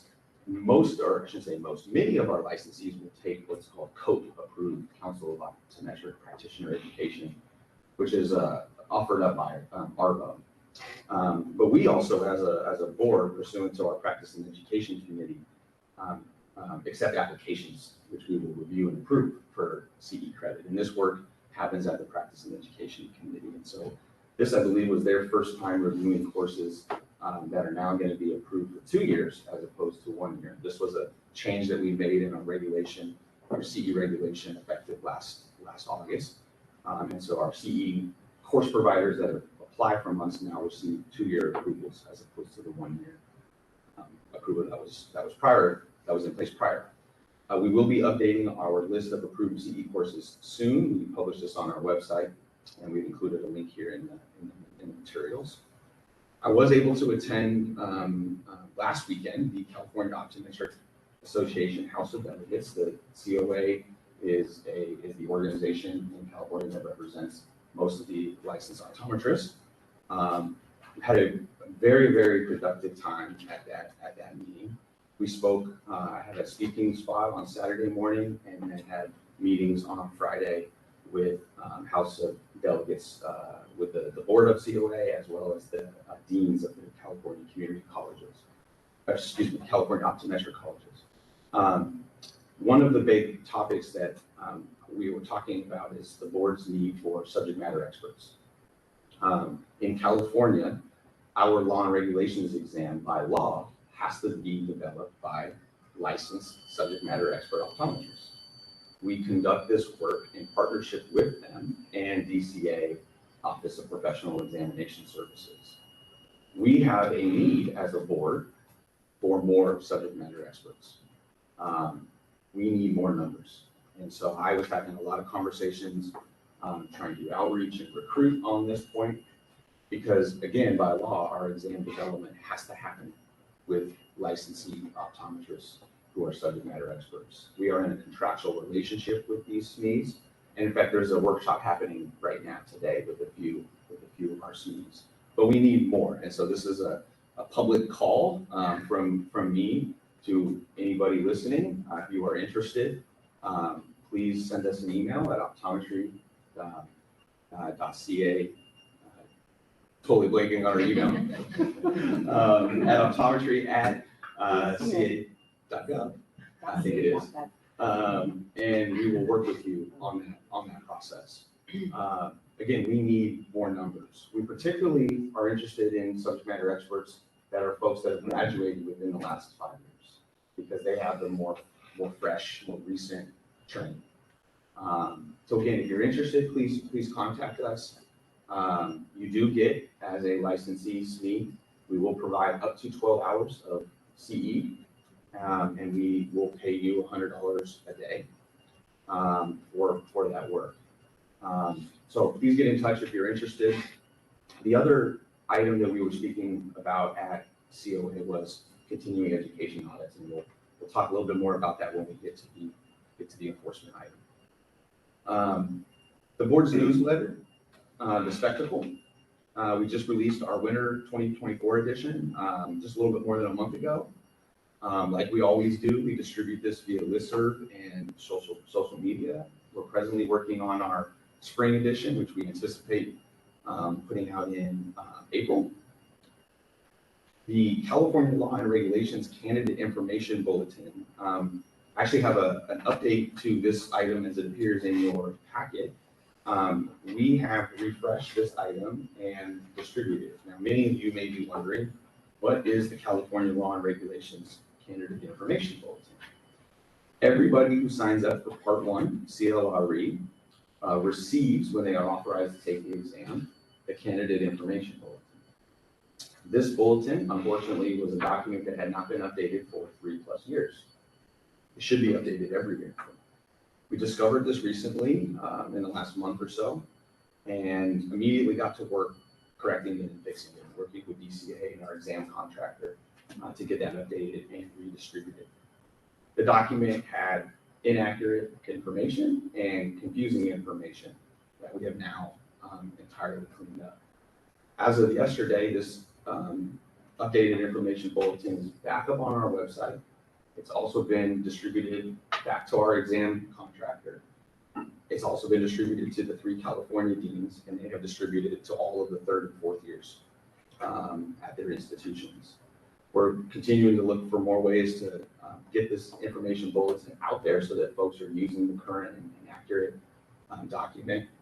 We'll be looking for example, to speak with ASCO, which is the association that represents all of the accredited schools of optometry in the country and Canada, to provide it to them so that we can get it distributed to institutions that are not located in California, for example. Very proud that we were able to get this corrected as fast as we did, and wanted to also say that I believe for the first time now, this bulletin also includes some practice questions.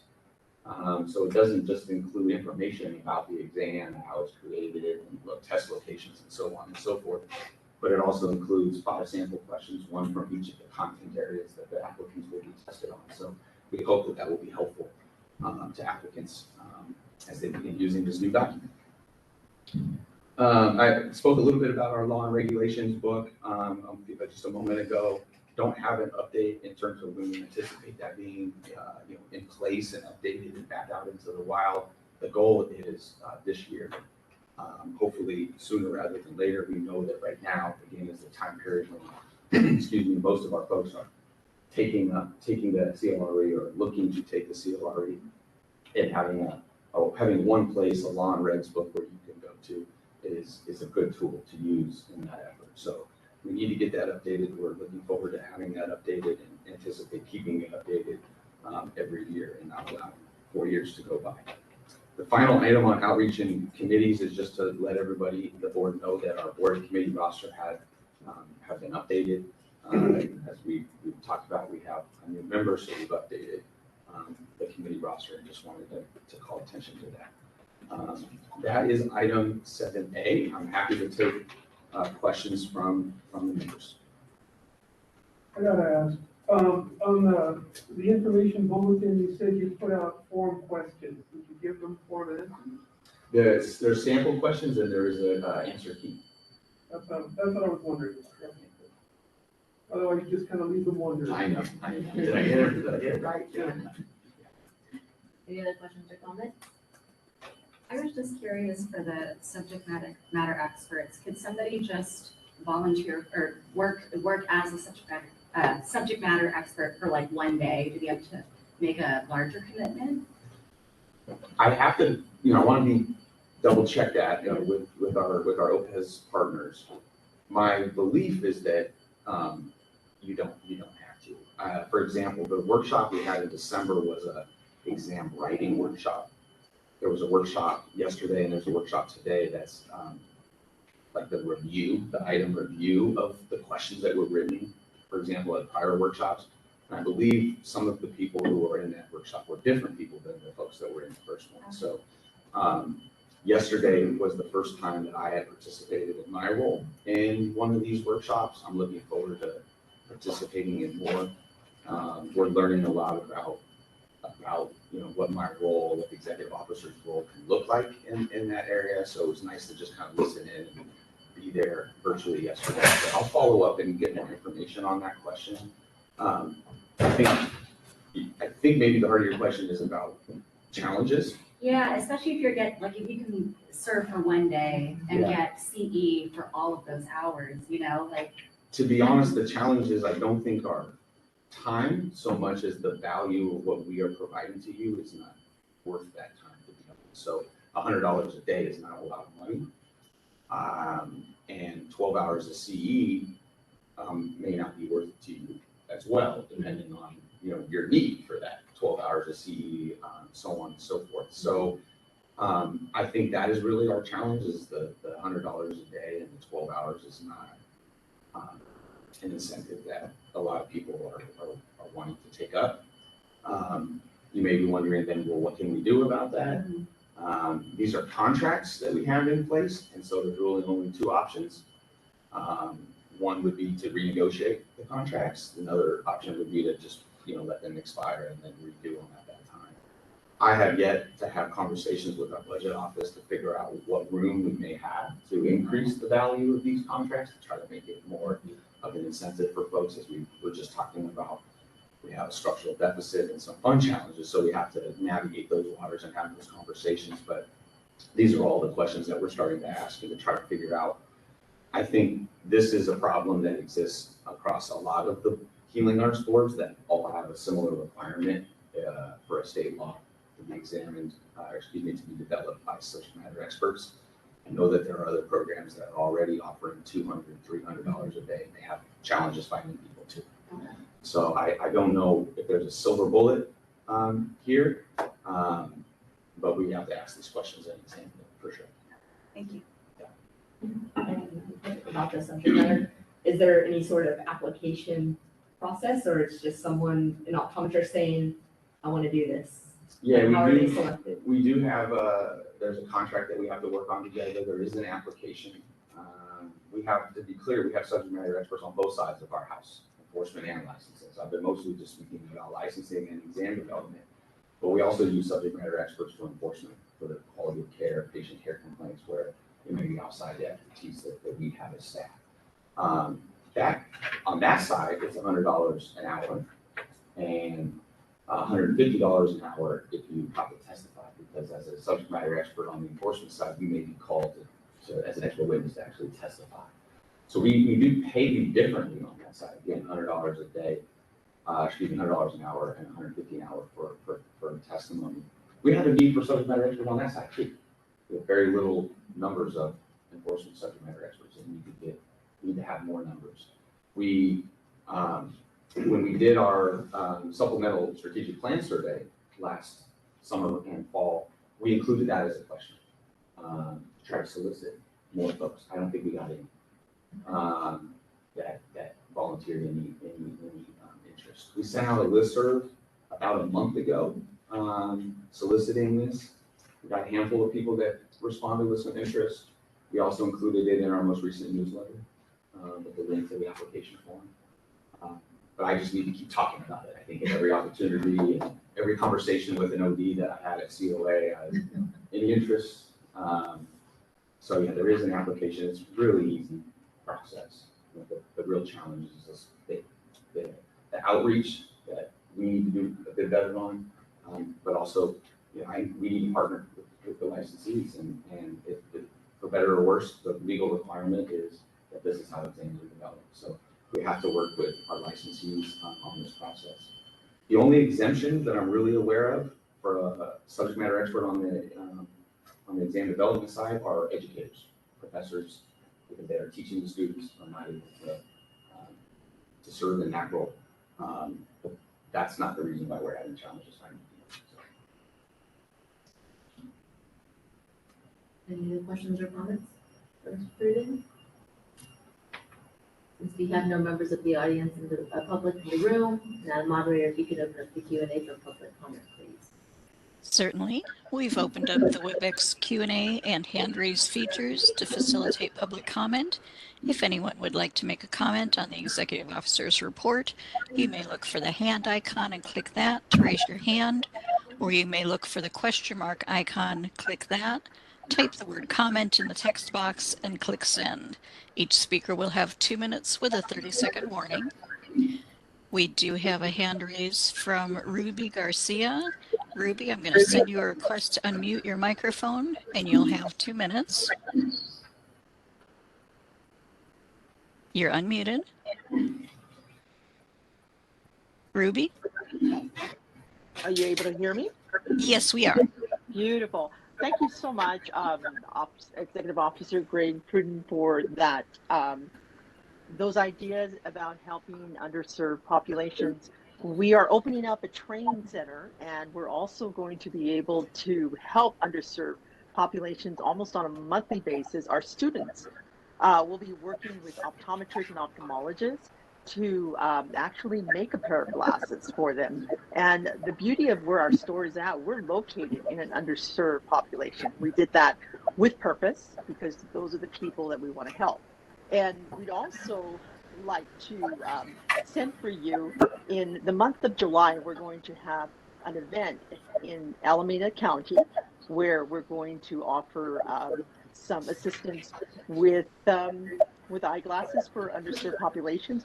There'll also be the dental and nursing and medical people at this event, and we'd like to submit that to you if you want to post it on your newsletter. Thank you. Ruby, please send me that information. We would love to look at that and figure out ways that we can help share it. Okay, thank you. And then our next request for comment is from James Deardoff. I'm going to send you a request to unmute your microphone, and you'll have 2 minutes. You're unmuted. The mobile optometric office, have you discussed that yet? Dr. Deardorff, no, we have not, but we will get to that item. We're at 7A. We will get to that item at 7D. Okay, I'll hang in there. Thank you. You're welcome. And I do not see any further requests for comment at this time. Shall I close the public comment feature? Yes, please. Thank you. We're now going to move on to item 7B.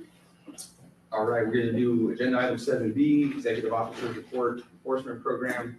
Normally this would come from Jolie Walker, our enforcement manager, who's over there in the room, but given the uniqueness of our setup and our audio situation, I think I'll take this one and the next one as well. As you see in our packet here, the enforcement unit has been focused on reducing some of the aging cases, some of these older cases. In June of 2023, we had 44 cases that were over 1,000 days old. And as of today, we only have 2 that are over 1,000 days old. I should say, as of this report being written a week or 2 ago. So these numbers could change. But those 2 are in process of being resolved. And just to be clear, the resolution of these older cases, we didn't just close things out to close things out. Our numbers look good. The disposition of many of those closed cases look like bringing folks into compliance. receiving different investigatory reports that may have led to a disciplinary action or may have led to us not being able to substantiate the complaint. Over the next several months, enforcement staff is going to continue to cross-train amongst each other to investigate different types of cases. We have several analysts in our enforcement unit. They have their own kind of little portfolio of work, but we find value in cross-training so that folks know about other aspects of enforcement. You will find in the statistics on in this item complaints and information on attachment 7B for optometry and opticianry. 7BI, BII, excuse me, is the continuing education statistics. Before we get to the statistics, in the memo also includes information regarding citations that we took, that we have recently taken, recent citations that were issued. You have that listed in your packet, as well as other enforcement actions such as probation or revocations or surrenders. We have included again in 7BI the statistics for the optometry program, and they continue on to the opticianry program. I will pause and see if there's any questions from members regarding any of these statistics. I'll pause it. I just wanted to point out that I think I'm glad that it was at our last,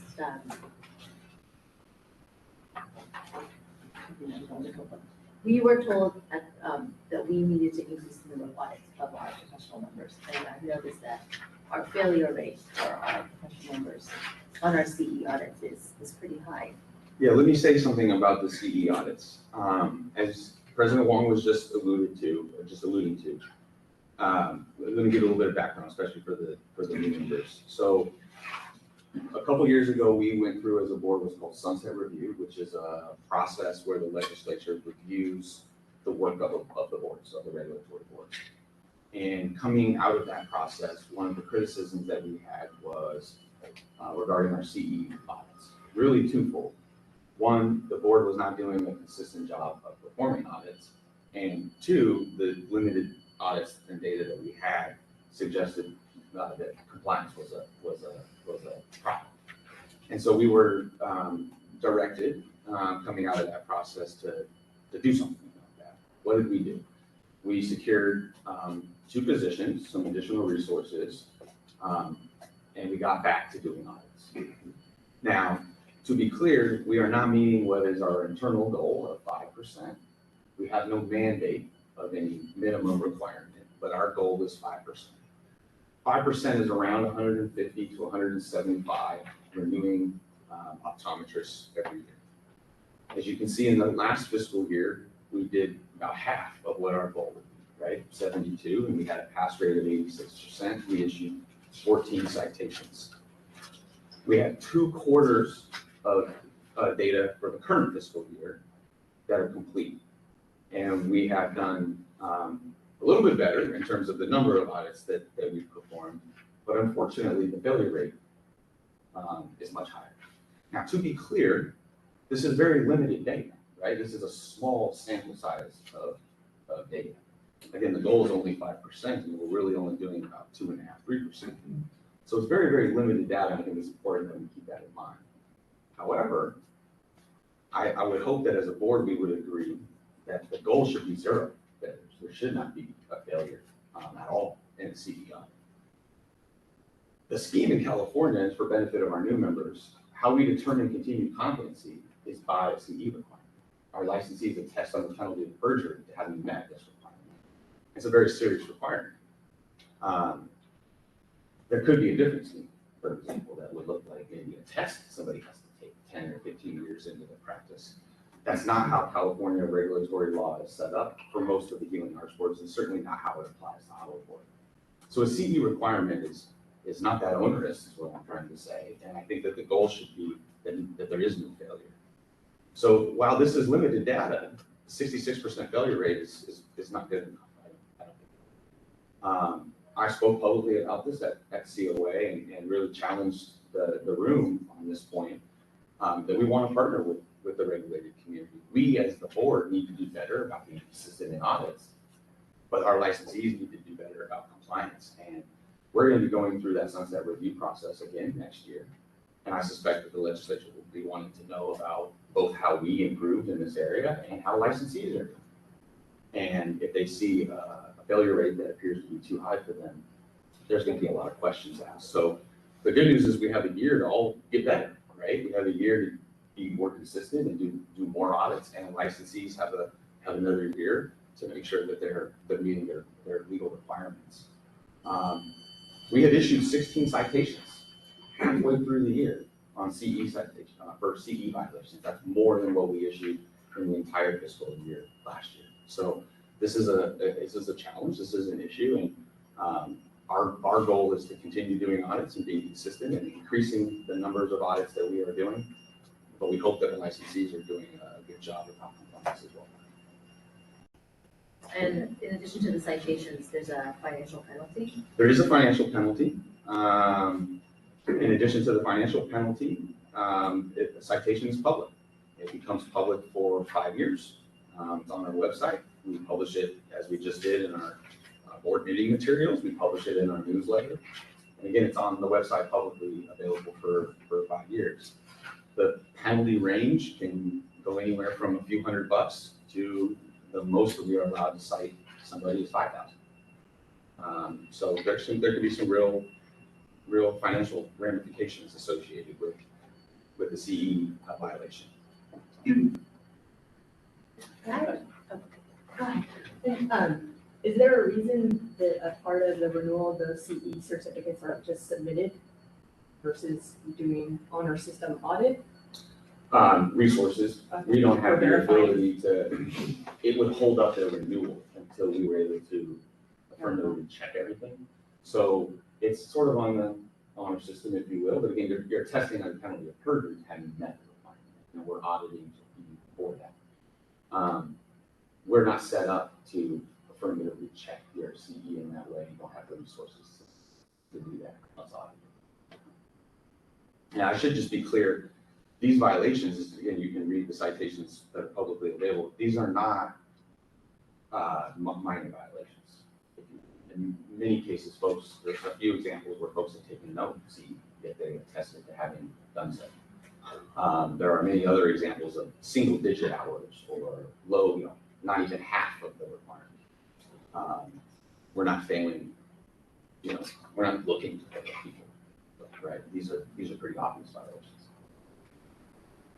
I have a question and a comment. I know before, I think we had heard from Arvo about a CE tracker, which might make the process easier, but it sounds like it's not necessarily just documenting all of the CEs, but it really sounds like it's coming down to whether they're even attempted to be completed in the first place.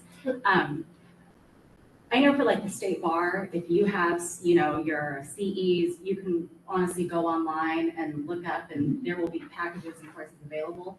Is it difficult for optometrists to find, is it easy to find classes that they can complete? And so it used to be a little bit more difficult because we used to have a requirement for live in-person CE versus virtual CE. Since COVID, all of our live requirements have now become synchronous classes. So it is significantly easier for anyone to complete their CE. So the fact that you have people or optometrists who are not completing their CE we've made it significantly easier for everybody to complete their CE. Okay. So something about OE Tracker, that's what you're referring to, is OE Tracker, which is a product that Arvo has. Our regulation for CE authorizes us to use the OE Tracker for the work that we do auditing. One of the first steps that our staff does when they're conducting an audit is to log into that system and search the person and see what they may have in that OE Tracker. What we would love to see is 50 hours, 35 ocular, 10 glaucoma right there on OE Tracker, and then we're able to pass you. We're not able to fail you based off of what we see. because you might have certificates elsewhere, right? But we can use Arbo OE tracker to pass you if what we see on there meets the requirements. Unfortunately, very, very few of the people that we are auditing and conducting that work in terms of searching Arbo are able to pass an audit just based off of what we see right there. I wish that it was a higher number of folks. It would make the audit process faster for everybody. What President Wong just said is accurate. We have, for the last 4 years, you can take all of your CE via webinar, as long as it's live and interactive. I mentioned earlier, as a SME, you can get up to 12 hours for free, essentially. You can get 4 hours by watching the board meeting. So you can get 16 hours for free from the board. As a member of your association, I think they give you 20 hours. Many of the local optometric societies also have free CE components. I think what I'm saying is, from my perspective, I don't frankly think that there is a challenge in acquiring a CE. But to be clear, we do have an exemption form as well. And we published this in our newsletter that went out a month ago. Strongly encourage all of our licensees to read our newsletter and sign up for our listserv so that you're getting our communications. We will accept an exemption for health, medical, or other personal reasons. And to be clear, I've approved every single one that I have received. So if you need additional time, you have the ability to let us know via an exemption form. But this is on the licensee at the end of the day, right? I'm trying to be very clear about that. This is their requirement. Licensure is a privilege, it's not a right. And this is a condition of that license. And then just to answer Dr. Bragg, so OE tracker is through Arbo, and some states do use OE tracker. So they require all of their optometrists in the state to actually have OE tracker, and they audit every single person using OE tracker. You can go on and you can see how many hours each person has taken. OE tracker is a subscription though. It's not free. Well, there is a free component to it, but in order for it, for many optometrists to use it, if you're not taking a COPE approved course, then you actually have to fax, email these paper certificates that you get for CE. And that's only available to those people who have the subscription. It's not too expensive, it's $20 a year. So, but I think that's one of the reasons why that a lot of people don't have it. But if they have it, it does make auditing for our staff significantly easier. Most of I don't remember Clemens has his hand up, but the majority of our licensees have an OE tracker. Oh, actually, everyone has an OE tracker number. So if you've taken any part of the NDEO exam, then everyone is assigned an OE tracker number, but it just depends if you actually re-sign into that account after you've graduated in order to keep it active, and then so that you can submit your communication into that. Right, and also when you sign up for the CE, you have to know your Arbo tracker number. Yes. Because otherwise it's not updated. Exactly. And I will just say, I'm on the OE tracker committee right now, and we've done a huge revamp, and it's going to be a soft rollout in June, and the new OE tracker is actually good. It'll be super helpful for a lot of people. We'll see. I'm new and not as deep in this as anyone else in the room, so I'm not going to make broad pronouncements today, but I've heard very clearly that having a license is, of course, a privilege, not a right. Serving the public in a healing art is a privilege, and we owe it to our public to have the highest standards for the people who are out there. We're going to discuss in closed session concern me deeply, and that's all I'll say. We're discussing closed session. But rather than making pronouncements, let me learn a little bit right now. Greg, you said the most we can find someone who doesn't do this extraordinarily easy job. And sorry, I've held a license for over 20 years. It does not have continuing education requirements. Probably should. I've worked in law firms where NCLEs are taken extraordinarily seriously by all of the lawyers I've ever worked with. And I'm shocked by the failure rate, as it sounds like we are too. And it would strike me, based on my mild knowledge of human nature, being a fraud investigator and parent, that people get away with what they can get away with, right? Yeah. If the consequences are not seen as significant, then why would people bother? There's a couple $100 fine. Why are we capped out at a certain point for people who choose to, in extreme cases, blatantly ignore the continuing education requirement. The law caps us at 5. And where am I looking for that law? This is in our California Code of Regulations, Title 16, Division 15. I believe it's 1582 or 1583. A specific section. We have a Class A, Class B, Class C citation system in our regulations that specifies the fine amounts, if you will, depending on the class of the violation. Part of what you're hitting on is the human nature aspect, right? And there was a 2-year period where we didn't do an audit. Right? And so if you're not doing audits, well, why? I'm just gonna check, yes, maybe I didn't actually do the CE, but they're not auditing, so I won't get caught. It just also strikes me that if we're telling people that they are self-certifying their continuing education requirements under the penalty of perjury, perjury in criminal courts is, you can get up to 4 years, and I think the federal courts, you get up to 5 years for simply perjuring yourself.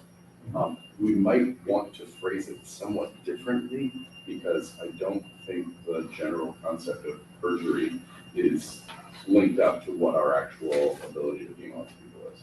Again, I'm learning things and attempting not to make broad pronouncements, but this does strike me as how our goals are not necessarily aligned with our tools to reach those goals. So we can have maybe a deeper conversation at another time, either at the board or separately, about just enforcement broadly. I and we as the board have other tools available to us beyond citations. We could take other actions that would be more permanent, or we could pursue and attempt to take those actions. These are prosecutorial decisions, sort of, right? And so all of those other calculations and considerations come into play. We're not filing accusations, for example, and trying to revoke people's licenses for not meeting the CE requirement. Wow, that is a tool available to us in the toolkit. My hope is that the more audits that we do, and that the more people see that these are fines in the $1,000 to $2,500 range, which is about where we're finding people for the most part, that they're going to correct the behavior and make sure that when they're checking yes, that that's true and accurate. We're not going to stop doing audits. We're going to keep doing them, and my team knows that my goal is 10%. I want us to do a lot more. And to be clear, that's a goal of 10% of the licensees get audited. 10% of the renewing licensees. And it's 0% failure rate. Yeah, and 0%. I don't think anybody should fail. Outside of some weird situation, right? But again, these are failures where people are submitting 9 hours, 0 hours, 14 hours. Did no glaucoma, but I'm glaucoma certified, so on and so forth. You think it's 16 hours just for watching this? This is riveting stuff. 4 for this, 4 for this, 12 for being a SME for this. Yeah, they're 4 from each year. So. Yeah. Oh yeah. There you go. Right. There you go. Number 2, I think. Maybe. Yeah. What is the percentage of licensees that pay the fine that we issue? Well, so it's a great question. You're kind of asking how can we sort of make them pay, right? Right. When we issue you a license, we have a lot more teeth than when we issue a fine on somebody that's unlicensed. Right. So most of our optometrists are really on the site. We talked a little bit about this in citations before about timeframes, about why optometry is much shorter than opticianry. And one of the reasons why is our optometrists are a little bit better, if you will, about paying that fine quicker. Ultimately, how do we make sure that they pay? Well, when your renewal comes up, you're not going to be able to renew your license unless you pay that fine. Okay. And I've noticed the variation in amounts. Yeah. So that is it determined by how many hours they're missing, or? Yeah. Okay. Yeah. The most that we have fined somebody is $2,500, and that was for somebody that did 0. Okay. So because there are other violations. Oh, we're talking about CE citations. Okay. Yeah. Where the most we have fined somebody for a CE citation is $2,500, I believe. And our cap is 5,000? Our cap is 5,000. So if we increase that to 5,000 for every offense, then, that would. We can certainly do that. Again, these are prosecutorial decisions that I'm making with my team, right? About what is what's fair, what's appropriate, what we want to do. Compliance is the goal. We're not here to punish people. Sure. Right? Compliance is the goal. Sure. Every optometrist, everybody who signs it has appeal rights. If our goal is compliance and not punishment, it's probably more likely that the higher we find people, the more appeals that we're going to get. And appeals could end up at ALJs with judges, which then become costly for us, right? Maybe more costly than this fine itself was. And so we're evaluating a lot of different factors when we are issuing citations. Again, we're talking narrowly here about CE. Our cap is 5,000. There are other violations of our act that we do fine at 5,000. And if you look at your materials, you'll find examples of that.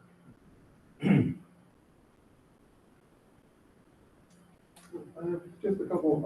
Also, since you're talking about continuing education fines, I assume you use the concept of progressive discipline, right? So if someone has an audit, found to fail that audit, pays the fine, and then gets fined again, the next fine is higher. Is that generally how it works? I'm not going to say that I guarantee that it will be higher, but that's a possibility, yes. I want to be careful though, citation is not considered formal discipline. Okay. You go to citation like a parking ticket.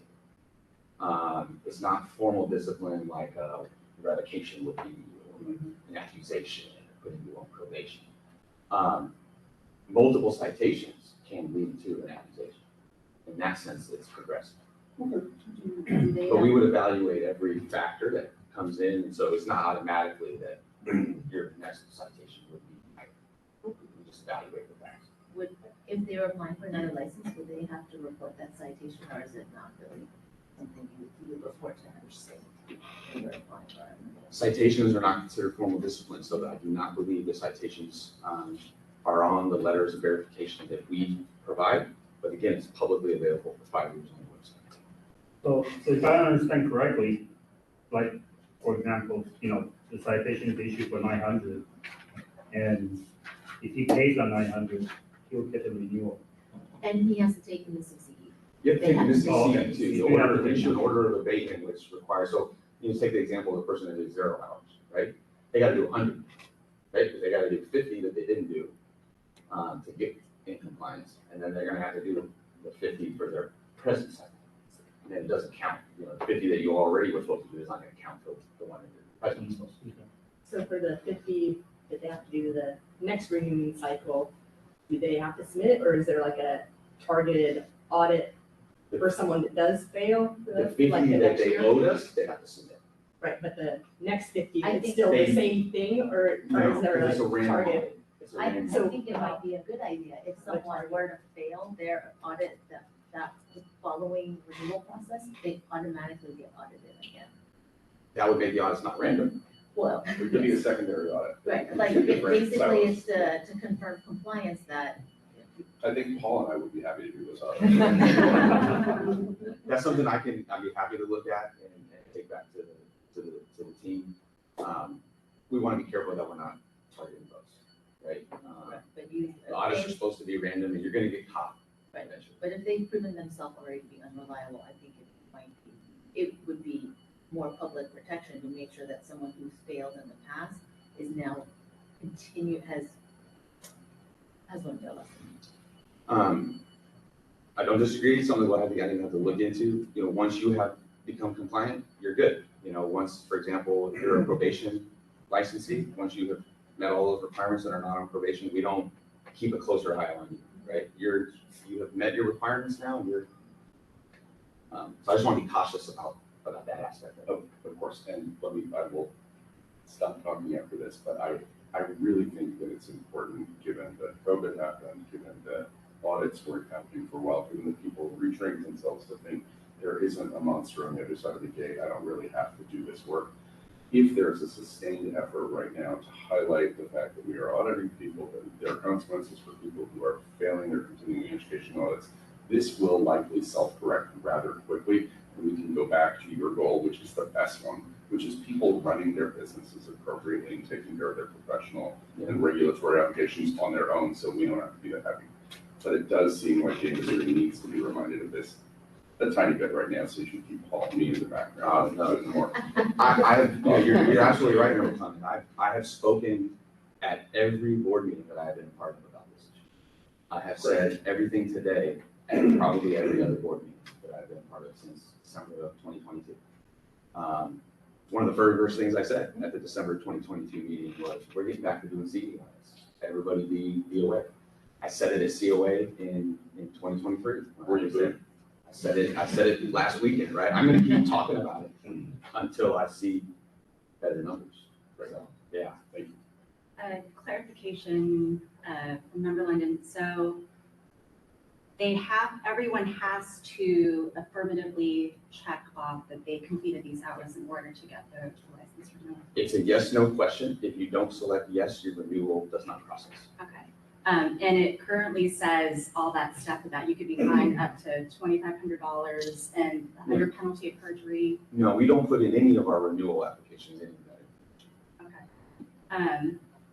Is there a way to, before they get to the click and check this, just to remind them, you can be fined up to $2,500, under penalty of perjury. And then even if you add something, could you add a line that says the board intends to ramp up CE audits of X%? You know what I mean? Yeah, no, I know what you're saying. I want to be careful about making changes to our applications for several reasons.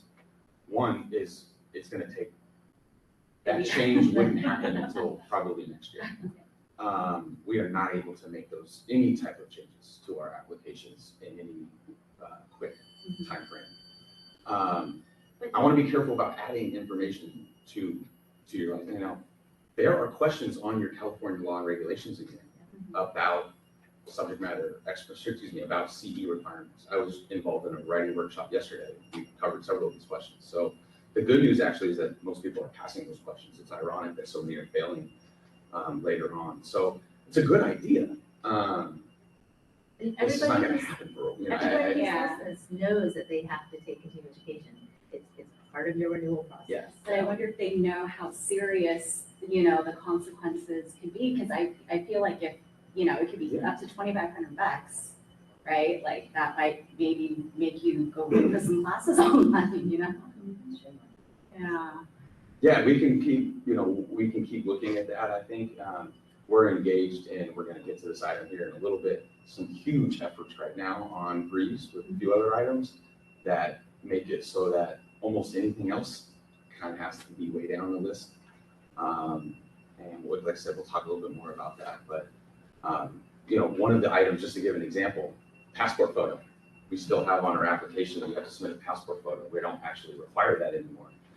We're just now about to get that off, and we've been talking about that for a while, right? So it's not easy to make changes to your applications. You need to be very thoughtful about all of that, and take, I think, a more of a holistic approach, because you don't get a lot of bites of the apple, right? So Just to echo what my colleagues have already mentioned, because I agree with them, I think a higher incidence of audit within a set period of time after someone has failed an audit is a reasonable response. And you might even want to formalize it in some sort of, that this is almost an additional penalty that over the next 2 cycles, I guess it would be 4 years, right? You had a higher incident of audit during that time, and therefore a higher cost of responding. It's just an added reason for them not to screw it up the first time. yeah, it's a good idea. I think, where we have some challenges is just resources and limitations like that. We don't, our goal is 5%. We're not meeting that right now, right? So I hear what everybody's asking for. We're asking for additional audits on individual people that have already been audited. We're still not meeting that goal of 5%. I think we need to increase those audits. And again, the goal is compliance, right? Once if you failed an audit and now you have complied, you're good under our laws. So I think we're gonna have to continue to talk about this and have future conversations. But I want to be cautious about the targeting aspect of this. Once you're compliant, you're compliant, and you kind of cut you loose. And that's the way we operate in all the other areas of our enforcement program. And once again, you've completed your probation. We don't keep a closer eye on you for any reason. You've met your requirements. So I'm not disagreeing with the idea. I think it's a great idea. I'm just a little bit more worried about what our possibility is, of what we can actually do. How costly is the office? What do you mean by cost for us? Yeah. I don't think we have any numbers on that. Like man hours? No, we don't track hours. Staff doesn't track hours. We don't time track. We don't bill. Without thinking, without targeting anyone, if you increase that 10% to 20%, then, that would definitely make people think twice, right, about doing anything. So obviously, I mean, are we going to, we're doing 2-3% right now? Or Yeah. 5%? Yeah, Right? well, to So- get to even 10-20%, we're gonna need more staff resources. We don't have. So, yeah, that's what I was trying to figure out, what is the timing off, like, personnel wise?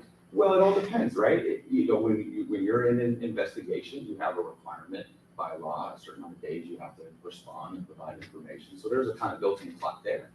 Sometimes these audits are really quick. Again, if you can go on an OE tracker and pass somebody, that's pretty fast. A lot of times we're waiting for people to find their certificates and submit it to us. So it kind of just, that it's. So that would postpone the renewal? No, because you've already renewed. The way that our board is set up and the way most of the healing arts boards in this department are set up, we are not checking your CE as a true condition of the new.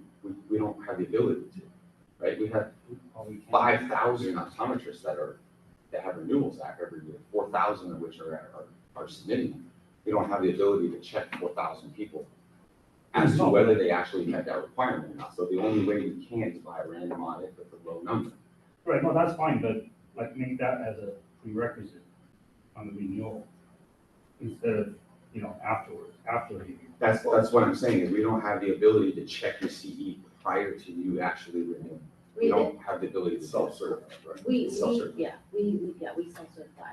So on your renewal application, there's a question, have you completed your 50 hours of continuing education? And then you, as the applicant, are going to check the box, yes, otherwise you can't continue with the process. So the renewal is done at that point, after they Yes. click OK, submit, and then they're done? Well, Audits are after the fact. Then staff has to do stuff on their end in order to confirm that your license is renewed, but then the audit happens after that. So then they'll know. So we couldn't hold off so whoever that gets selected randomly, we couldn't hold off the renewal? No.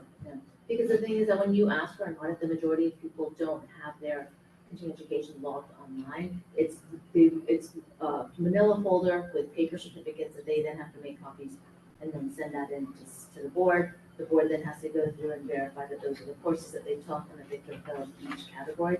Because with the majority of optometrists, there's certain categories of continuing education that you have to take. So it's wait for the paperwork to come in, then you have to go and look at each of the certificates to make sure, and then make sure that they didn't take the same class twice. You can't take the same class twice, they get double credit. So there's a lot of, I think, smaller nuances that staff has to confirm. I think that's why the audits take so long. If everyone did have an OE tracker number and they actually did submit all of their continuing education onto OE tracker, which is on the ARPO website, that's literally a click for the staff, and then OE tracker actually breaks it down into the different categories, and you can see that they've completed everything, and that would be a really quick audit. Unfortunately, I think everything is still on, for most people, it's still on paper. I think these are, sorry, remember, go ahead. No, I mean, I don't really know how helpful it is, but I was just thinking, I don't really think it's a issue of ignorance or not knowing that CEs are important. Like, I mean, I know I'm pretty ancient, but even when I was in school, that was like one of the things optometry wore as a badge of honor, that we're one of the professions that CE is required in every 50 states in order to get a license.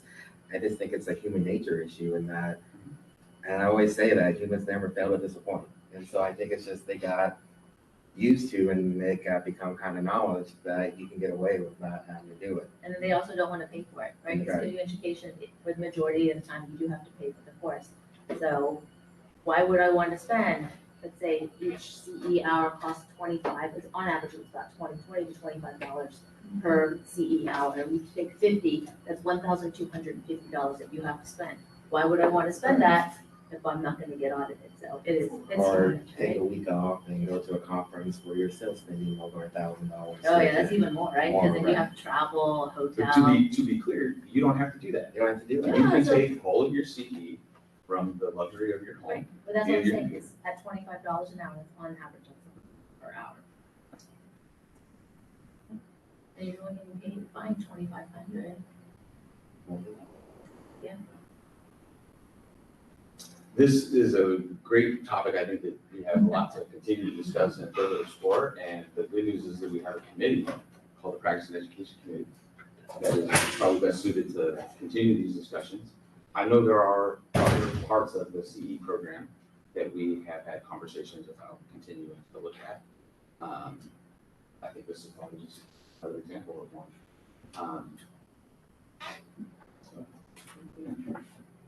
We're just, I have a question on 7D9 and Yeah. statistics. I won't take long, I promise. no, I'll we just- have the time.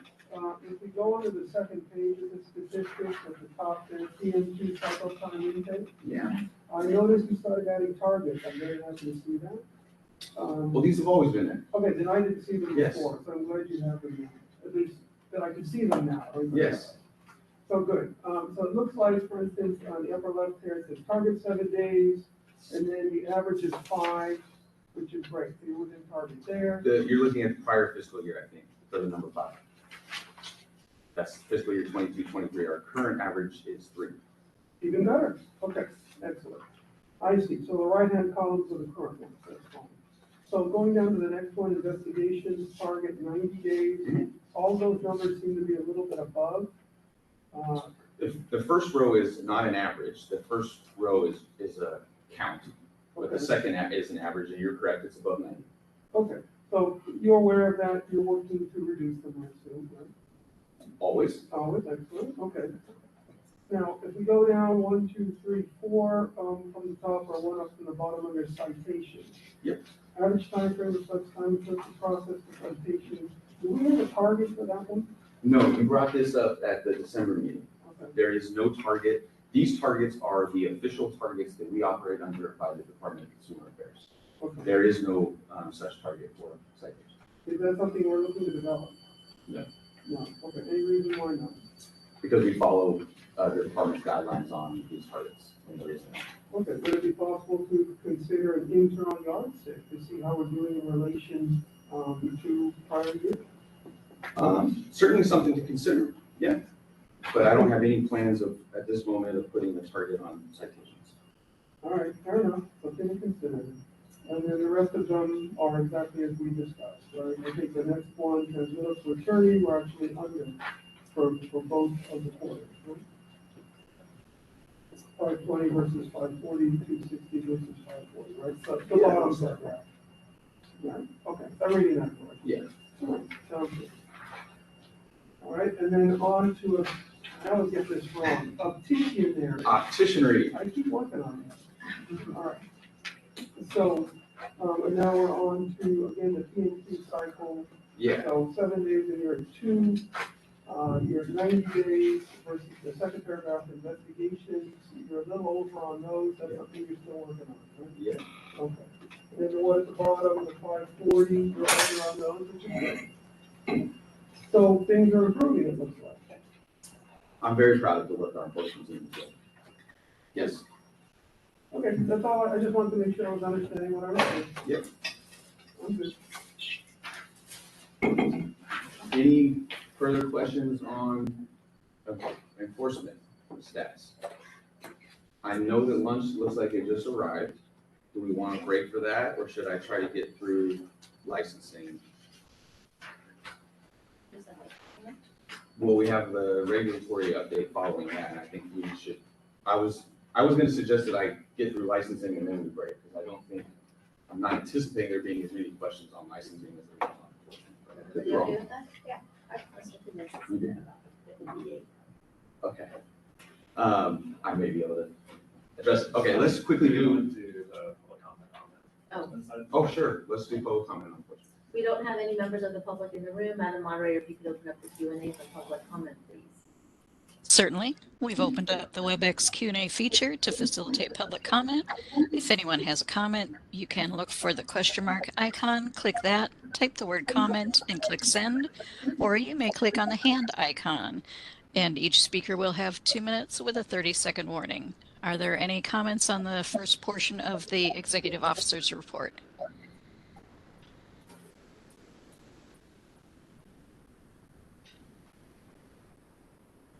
I do not see any requests for comment. Shall I close the public comment feature? Yes, please. Thank you.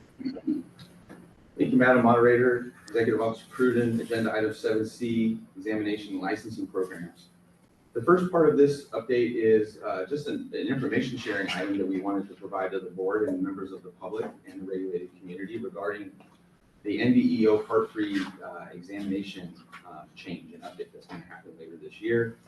For those of you who don't know, NBEO is the National Board of Examiners in Optometry. They are the organization that I believe all of the state regulatory boards of optometry use for the national competency exam. So for Californians, for applicants in California, you have to pass NBEO Part 1, Part 2, Part 3, and then what is called Treatment and Management of Ocular Disease, or TMOD. That is in addition to your CLRE exam, state exam requirement. So that's 5 exams, state national, that you have to take for licensure. Again, these are Part 1, Part 2, Part 3. Part 1 is Applied Basic Science. Part 2 is Patient Assessment and Management. Part 3 is Clinical Skills. In the electronic materials, we have hyperlinks that will take you to more detailed and further information about what these 3 exams are. NBEO has announced that Part 3 is going to be changing. It's going to be a new name, a new exam called the Patient Encounters and Performance Skills exam, and it is replacing the Clinical Skills exam, the current Part 3 exam. This new exam is launching in August of this year, and according to NBEO, the new Part 3 exam, PEPS, is the purpose of it is to evaluate the essential skills and measure a candidate's ability to apply evidence-based knowledge to patient care. They have announced, being NBEO, have announced the registration for the Part 3 PEPS exam will open on Tuesday, March 26, 2024. And we've included in the linked materials some videos and some video announcements that NBEO put out. The materials also have hyperlinks to the NBEO FAQs and their blueprint model and the other resources that they use to help develop their exam. NBEO is also asking for practicing optometrists to submit cases and to apply for subject matter experts for their process. Really, we wanted to just provide this information to the board, regulated community. For us in the application and licensing world at the board, we expect no changes whatsoever to our process. We are just replacing the current Part 3 with the new Part 3. We will have some statutory and regulatory code sections that we need to clean up because there are some places in the law where they currently reference clinical skills exam, and we will need to clean those up. But in terms of processing applications for licensure, we anticipate no challenges to our process with this new exam. Member Black. So, because it's been almost 20 years since I applied for my initial license, and also for the new members, if you could explain the initial licensing process. Do the students, they wait until they pass the boards in order to apply? And if that's the case, the failure, because it is a new test, my concern is that the applications maybe will dip a bit percentage because from what I've heard, the PEPS is modeled after the North Carolina Board of Optometry, and they historically have a higher failure rate. I am I know a little bit about what you're referring to, but I'm not the most qualified person maybe even here to talk about it. I have heard even before the PEPS change, which of course isn't in effect yet, that the pass rate of Part 3 has been dropping the last several years. So I think some of that is already kind of happening. And I think what you're saying is it may happen a little bit more. I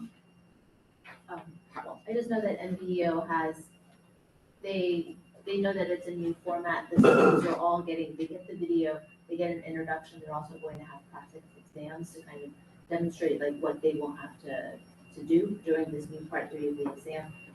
Students can take it more than one time. It is a bit of a hardship.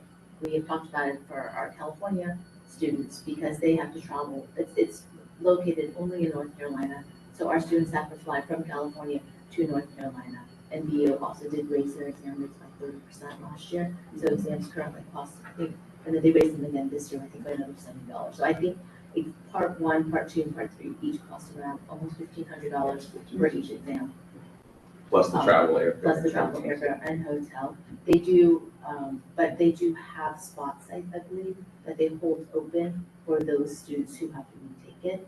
Most students start, the new testing cycle starts in August. So a lot of students will sign up to take it in August, knowing that if they do have to take it again, they probably can repeat, but they probably won't be able to repeat until spring because the fall exam slots, as I've been told, do fill up rather quickly. A couple of things to add on to what Brad said, and then just for the group. 5 fiscal years ago, we had 259 optometrists get a license. Last year, we had 259. Not a lot of growth. So that's one thing to keep in mind in terms of how this might maybe impact applications that we get. You asked about initial process for licensure for the benefit of the group. So for the most part, I think almost exclusively, students are taking NDOs before they graduate. They're taking their board exam before they graduate. For us, we have a 2-part process for an optometrist. Part 1 is the CLI route. And most of our folks are signing up and taking that now before they graduated. They cannot open a Part 2 exam until really 2 things, or excuse me, a Part 2 application until 2 things have really happened. 1, they passed Part 1. Just can't even have a Part 2 unless you pass Part 1. And 2, you graduated from your program, which is usually around May. So by the time we get the application, you have already passed all of your boards. It wouldn't really make sense for you to apply for us, for our license, if you had not passed one of your NDO boards, because we couldn't issue the license anyways. So in terms of that aspect of our process, we again don't anticipate any challenges. But I'm actually saying that there could be a dip in the numbers of applications, let's say in June, because of the Part 3, they're not passing. So the new Part 3 is. But the new Part 3 wouldn't be in effect until August, right? So they'd still be taking. The fall. Oh, you're talking about the following, yeah. So this year, no, but it's August 2024, so this coming August is going to be.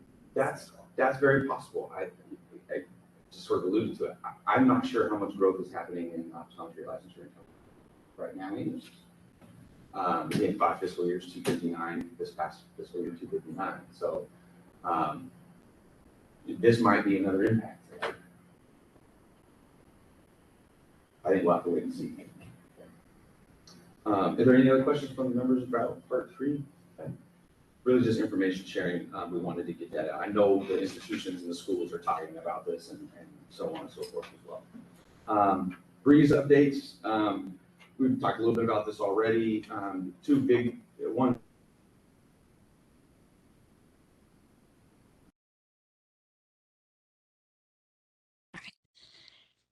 It appears we've lost the feed from the meeting room. I understand they were about to go to lunch. Let me check in. Thank you for your patience as we troubleshoot this issue.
And this is the moderator. We do have video. I do not yet know if we have audio.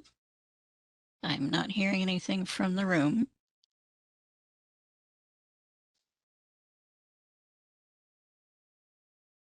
My controls show that you are unmuted.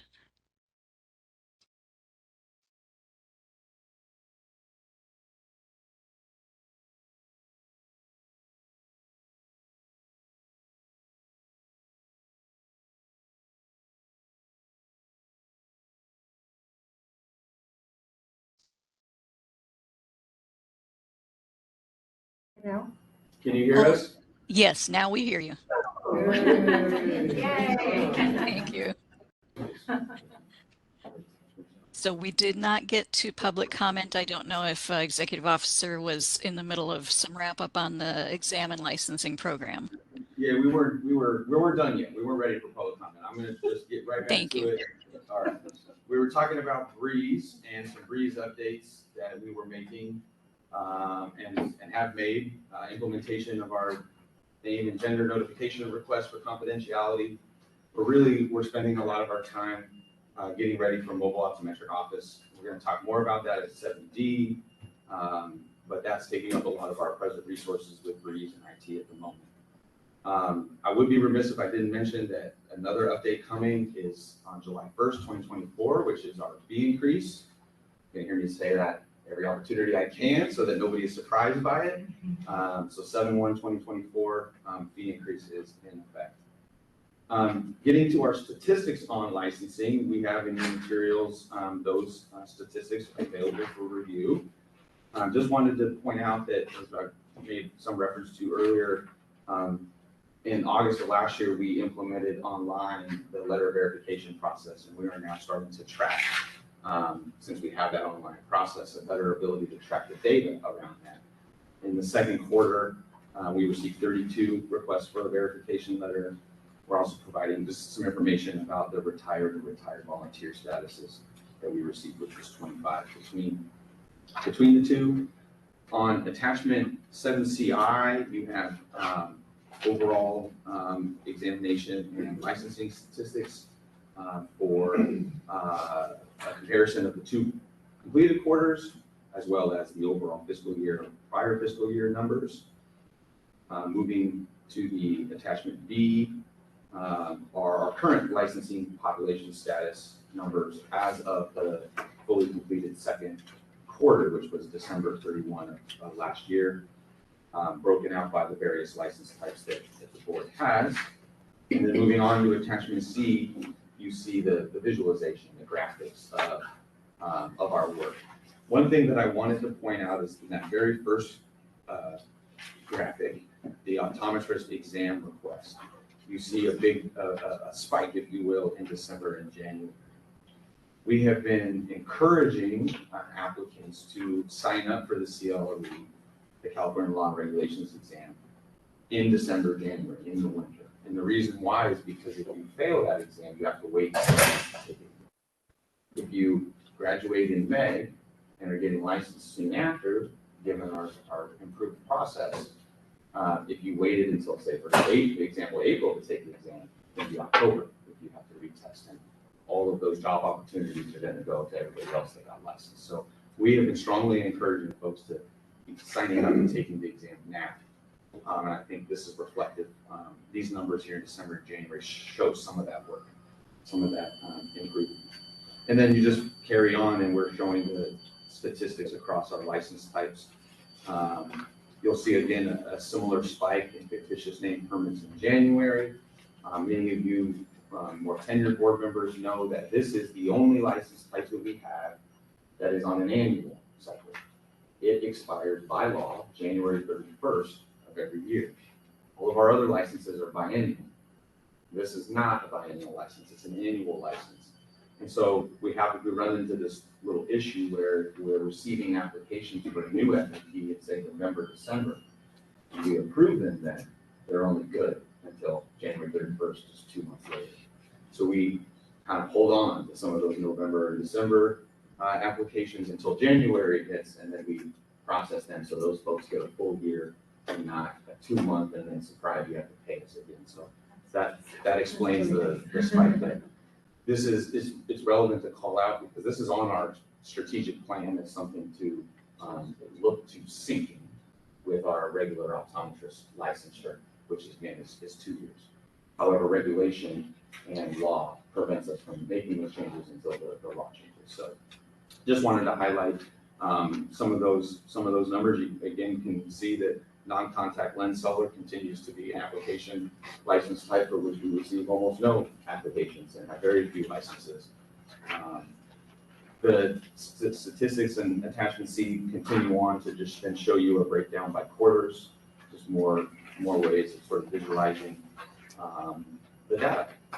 That is agenda item 7CI, licensing examination stats. Happy to take questions from the members about the report.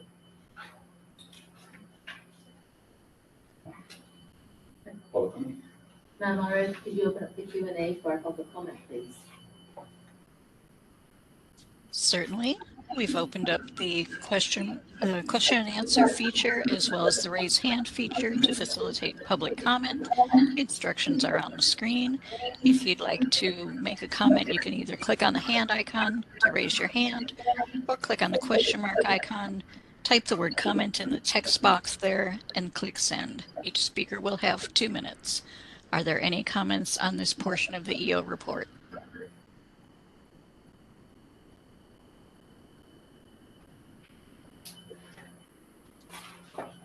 I do not see any requests for comment. Shall I close the public comment feature? Yes, please. Thank you. All right, so I think at this point now, we are going to break for lunch and come back. It's 1:10 right now. 15 minutes. Okay, we're gonna come back at 2 o'clock. Thank you. Oh.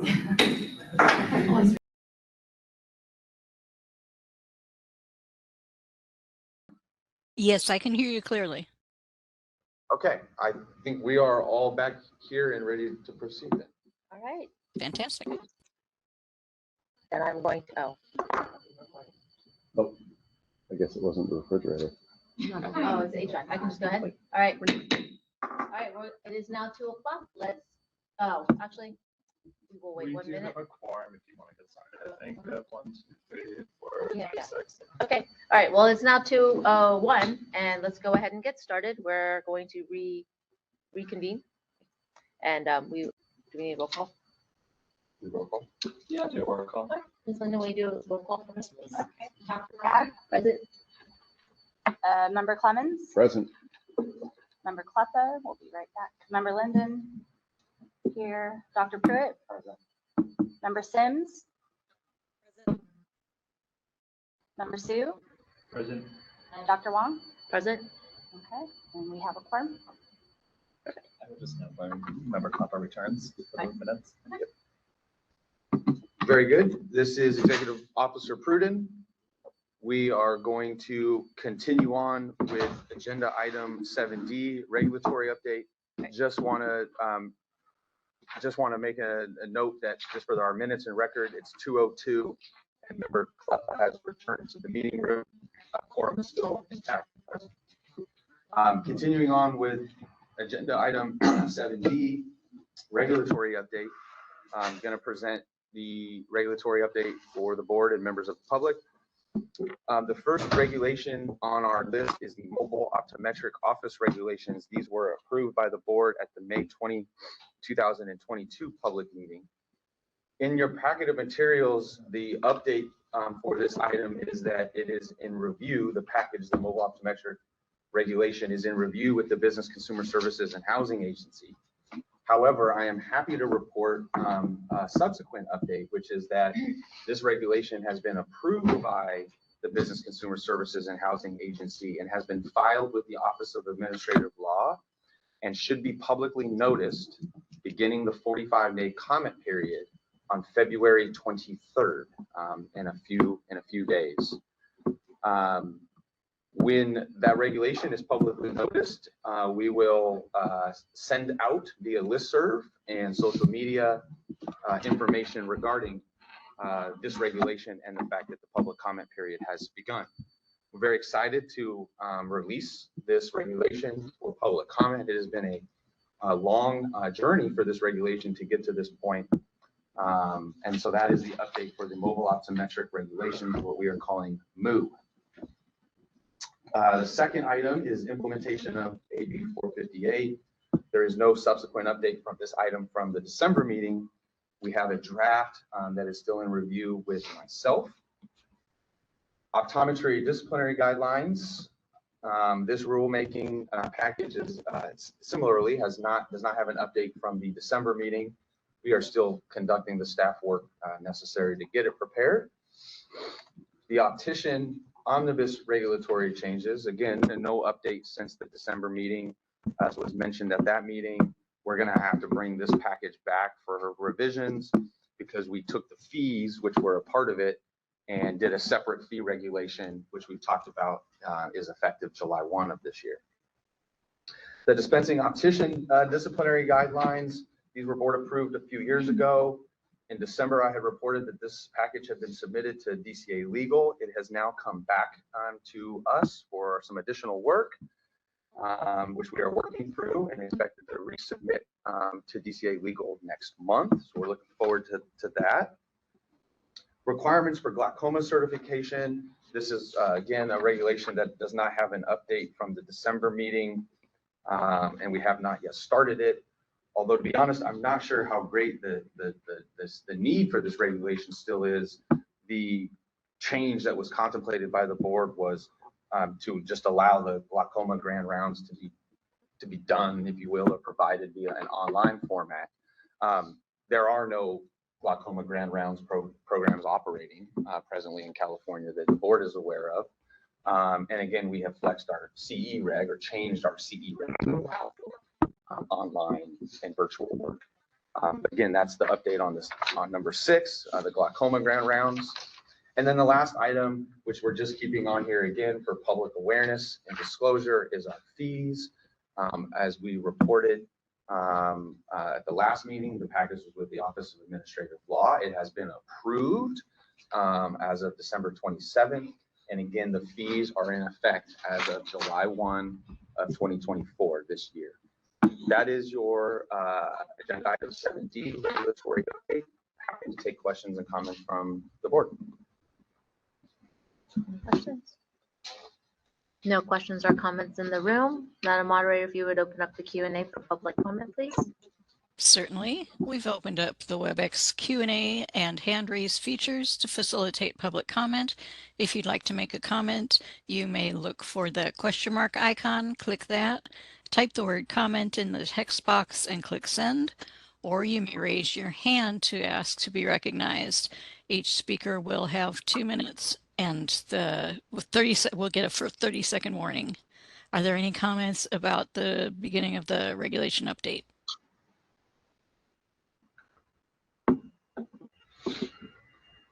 I do not see any requests for comment. Shall I close that feature? Yes, please. Thank you. All right. All right, we will move on, excuse me, to agenda item number 8, update and possible discussion and action on 2023-24 legislation. In your packet, you have a pretty substantial amount of information related to this item. If you may be accessing the materials online, there are hyperlinks within the material that will take you straight to the item to try to be a little bit more helpful here. It's about 100 pages in the total item. But there are 3 bills that the board took action on in the last year, 2023, that are still on the agenda today to talk about. And those bills are AB 1028, AB 1570, and SB 340. Before I get into some of the specifics about the individual bills, just want to provide some information regarding the legislature's work and their business. So in California, we operate under a 2-year legislative cycle, and we are in the 2nd year of that 2-year cycle. The legislature reconvened on January 3rd of this year, and they are introducing new bills until the 21st of this month. The packet that you have in front of you was prepared obviously in advance of this meeting, and so there may be bills that have been introduced that impact us, which we have not yet identified and aren't able to talk about today. So look forward to a future update on any additional bills that may be impacting the Board of Optometry. Just for the benefit of some of our newer members and or a refresher for the existing members, the first several pages of your packet just provide an overview of the California legislative process, how a bill becomes a law. No, I won't sing the jingle for you all. That would not be a good idea. But if there's any questions that members have about the legislative process, I'd be happy to do my best to answer them. But getting into the bills, the first bill we have is 1028 by McKinner, reporting of crimes mandated reporting. There is no update to this bill from when we last talked about it in December. This is what we call a 2-year bill because it was introduced last year and didn't make it through the process. And so it is able to be considered again this year. It was held last year in the Senate Appropriations Suspense File, which means that the legislature doesn't need to sort of pick back up the work on this bill until later on in the year. They don't need to immediately do work on it in the beginning part of the year. So there is no further update on this bill from our last meeting in December. Our position on this bill was neutral. What would this bill do? Well, briefly, what it would do is it would require, or excuse me, on and after January 1st of 2025, it would limit a health practitioner's duty to make a report to certain instances where the injury is by firearm, either self-inflicted, or where the wound or physical injury was a result of child abuse or elder abuse. It would also require a healthcare practitioner, which optometrists are, who in their capacity as a professional within their scope of employment knows or reasonably suspects that a patient is experiencing any form of domestic violence or sexual violence to provide brief counseling and offer a referral to an organization or entity that does work in those areas, domestic violence and sexual violence. Again, our board position on this bill is presently neutral, and there is no further action that's happened on the bill since we last talked about it in December. I will continue on to our next bill, which is AB 1570. AB 1570 is offered by Assemblymember Lowe. Title of the bill is Optometry, Certification to Perform Advanced Procedures. Since we have put together this packet, this bill is no longer alive. It is now what we call dead. It did not pass a legislative vote that it needed to get through in the last few weeks.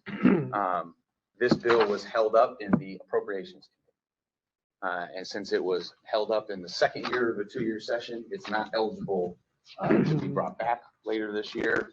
And so for all intents and purposes, AB 1570 is not moving forward this year. This was the scope bill that we had been talking about as a board for quite some time. For our newer members, this bill was very substantially similar to a prior bill in 2022, which was also authored by Assemblymember Lowe, AB 2236.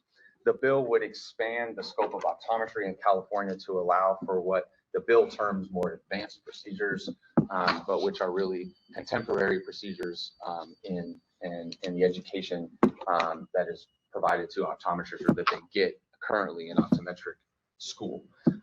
It would enact advanced procedures or more contemporary procedures, such as laser procedures, allow for the ability of optometrists to do corneal cross-linking, injections for treatment of chalasia, so on and so forth.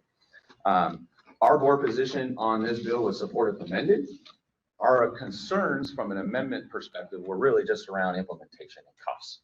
How do we do this?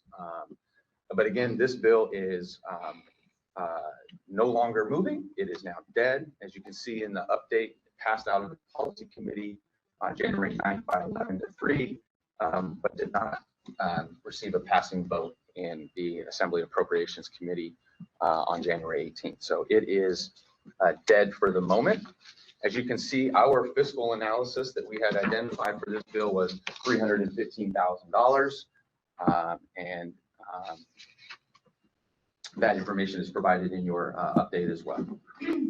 Again, since this bill is not moving any longer this year, there's not a whole lot of work for us to do on it at the moment. The next bill that we have is SB 340. SB 340 is authored by Eggman. The title of the bill is Medi-Cal Eyeglasses Prison Industry Authority. Like the other bills that we've been talking about, this is a 2-year bill, and it still is alive, is my understanding as of the materials being provided. What would this bill do? Presently, for the Medi-Cal program, glasses are produced, if you will, in the prisons. There are 3, I believe there's 3 now. There were 2. There are now 3 prisons. One is a woman's only facility, and they make the eyeglasses. There have been some concern about the time and the quality of that product, which led to the bill being introduced 2 years ago, which was 1089, SB 1089 by Wilk. It was sponsored by the California Optometric Association. Our board supported that bill in 2022. That bill ultimately did not go anywhere. Last year in 2023, Eggman introduced the present bill, SB 340, which is very similar, also sponsored by the California Optometric Association. And this bill would allow for those glasses to be not solely produced by the prisons. It could go outside of the prisons to private labs. We have considered this bill at a few of our meetings last year, and we have a support position on this bill. There is no present action at this time. We may pick this bill back up if and when it should be amended, because it stopped last year. The bill wasn't able to proceed, and the author has indicated their intention to try to craft a more narrower bill than the present one. So at the moment, we have not seen those amendments yet. If and when we do, we'll bring it back to the board for consideration. That is the update for that is the legislative update. As more bills are introduced and identified that impact the Board of Optometry, we will look to bring them to the Legislation and Regulation Committee, and then ultimately to the full board for their consideration as well. Questions from the members? Rookie question: who is responsible or allowed to? What's the process for? Hey, this bill might be something that the optometry board might want to look at. 2 of these bills are obviously very much on point. The third one, I could see somebody saying, I don't know why you're getting into mandated reporting necessarily. But what's the process, or is there a defined one, or can anybody raise their hand and say? It's a great question. How do we identify bills? I'm looking at Ledge Info every day. When we had a policy analyst, they were doing that job every day. We're using keywords, optometry, opticianry, so on and so forth to try to identify bills.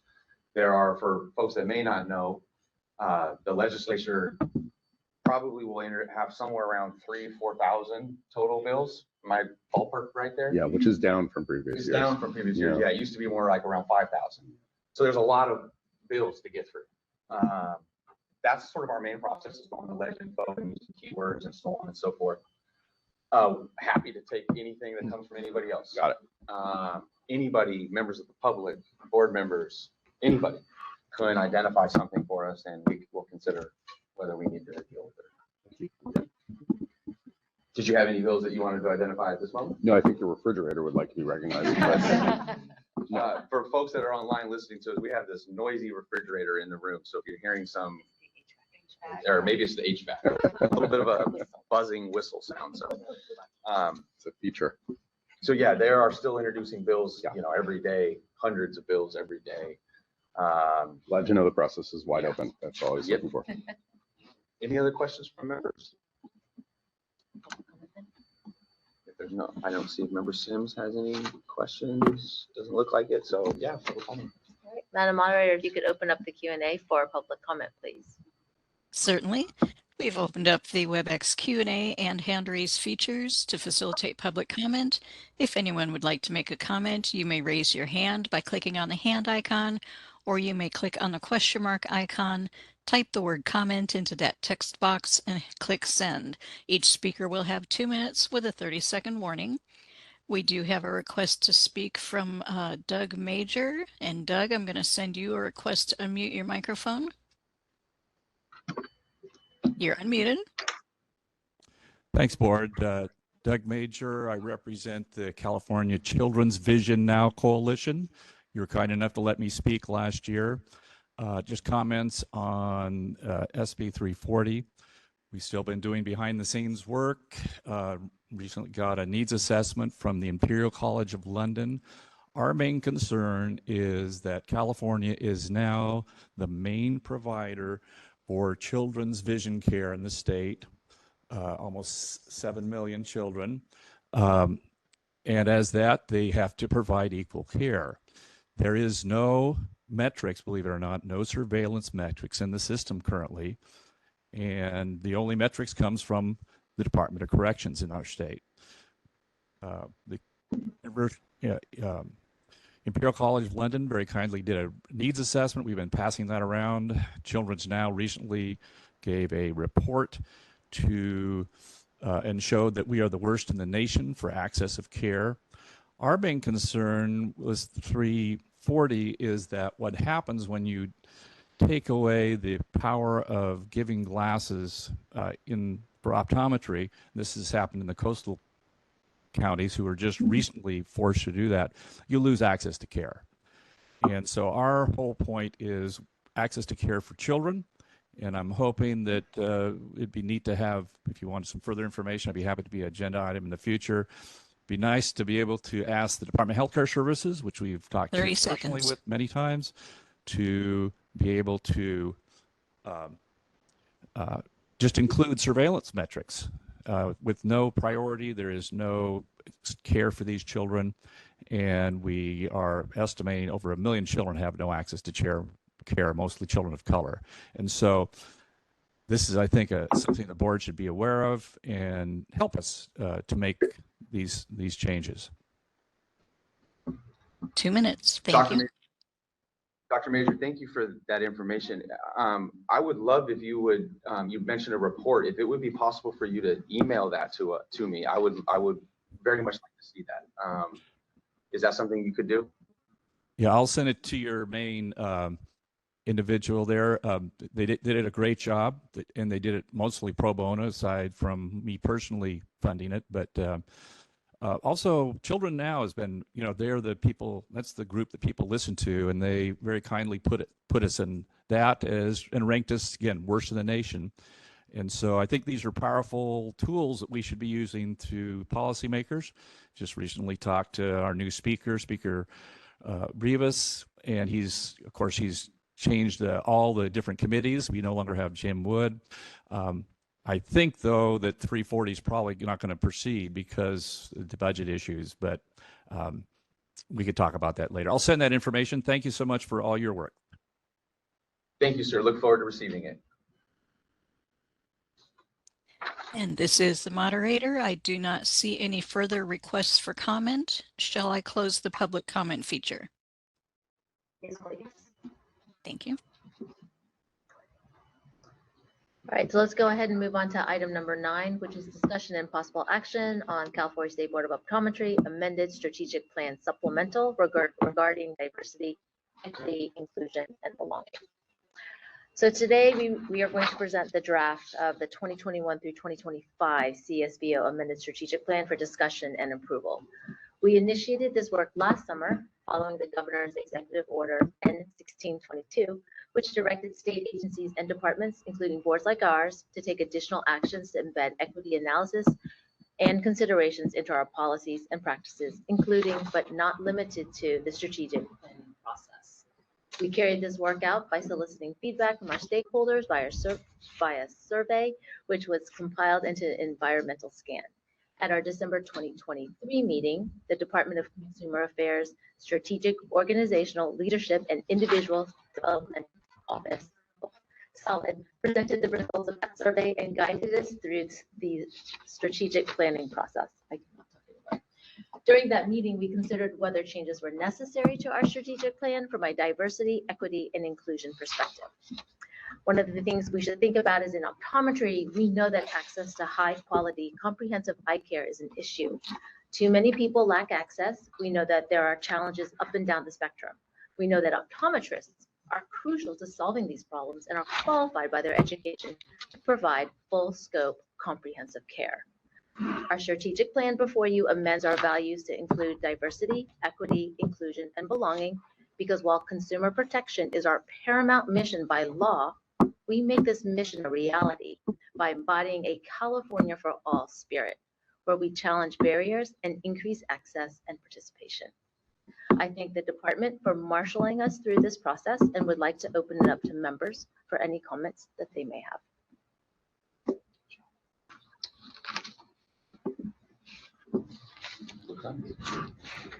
I read through this, trying to ground myself in what had come before.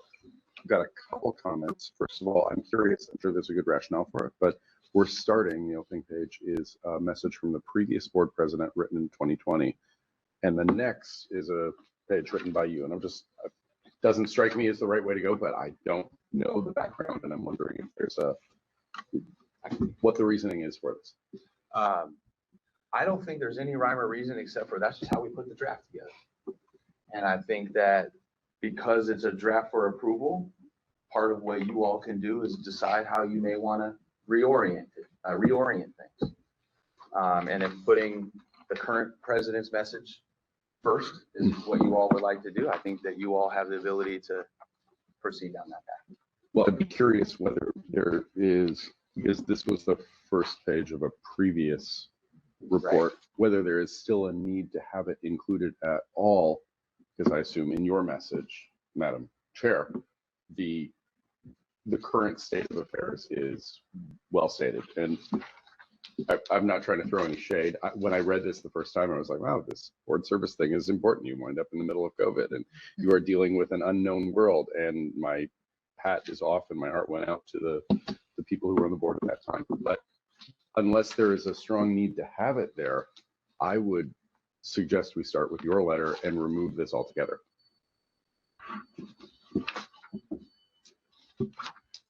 I mean, Executive Officer Pruden, I don't know enough about amending strategic plans to inform whether it would be appropriate or not to delete something such as the prior president's message. That is something that I would probably need to take back to the DCA solid team and probably work with legal counsel too. But I think it is fine for us to move things around and otherwise make some notation perhaps about former President Mortadomi, and maybe even include the years when he served in that role to better indicate that that's a prior message versus a current message. And my message was also to include all the TPIP training that we just received. And then Mortadomi actually points out a couple of some regulations that we passed that were substantial during his term. So I'm actually have some notes that I'm looking at that I should have probably been better prepared on, but my notes are suggesting to me that we should not remove something that was prior approved. Then I would withdraw that request and simply ask instead, just so that people don't start out and think, oh, Mark Mortadomi is the president of the board, to move it to the end as an appendix. The original message of the original strategic plan, some format, simply not leading off with it because it doesn't reflect the current state. As I write this, it is 2020 is not the right message to send out in 2024, though it is extraordinarily well written and I was appreciative of it. So I care less about how it's done, but just not having it first, it's fine to leave it in. I've got a couple other edits from reading through. On page 8, the paragraph that starts per statute, it doesn't currently, I'm here now, so it doesn't correctly recognize what the quorum is as it stands right now, because I believe there are only 2 seats that are vacant. Correct. As it stands. Correct. On page 10, in mission, vision, values, I would suggest to keep things consistent that a period be placed at the end of our vision. Oh, that sentence? Yes. After the word California? Yes, after the word California. Thank you. And I apologize that you all brought a copy editor onto the board. No. That's it. No apologies. My reading of the document in my work, I read a lot of plans, and frequently they are incoherent. Bravo, this one wasn't. Appreciate that. Other feedback? Do you want to bring up that other item? I have one item that I would bring up. Oh, you can go ahead.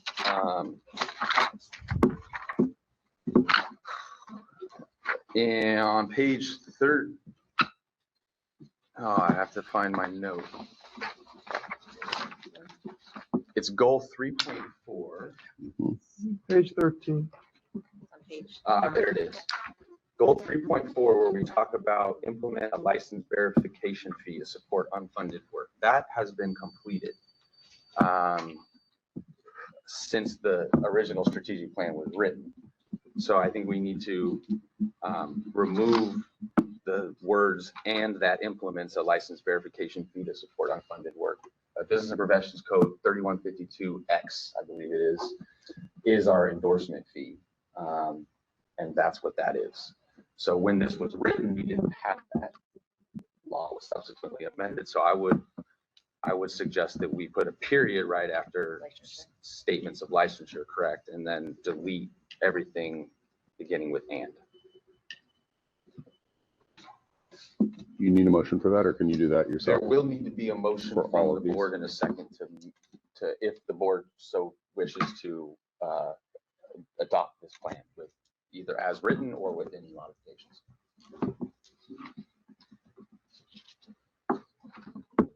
Any other feedback or comments, changes? Perhaps I defer to council on this one. Noticing the footnotes that describe what's changed, perhaps we could add a footnote to the end of 3.4 that says this goal has been partially implemented by law. What page are we?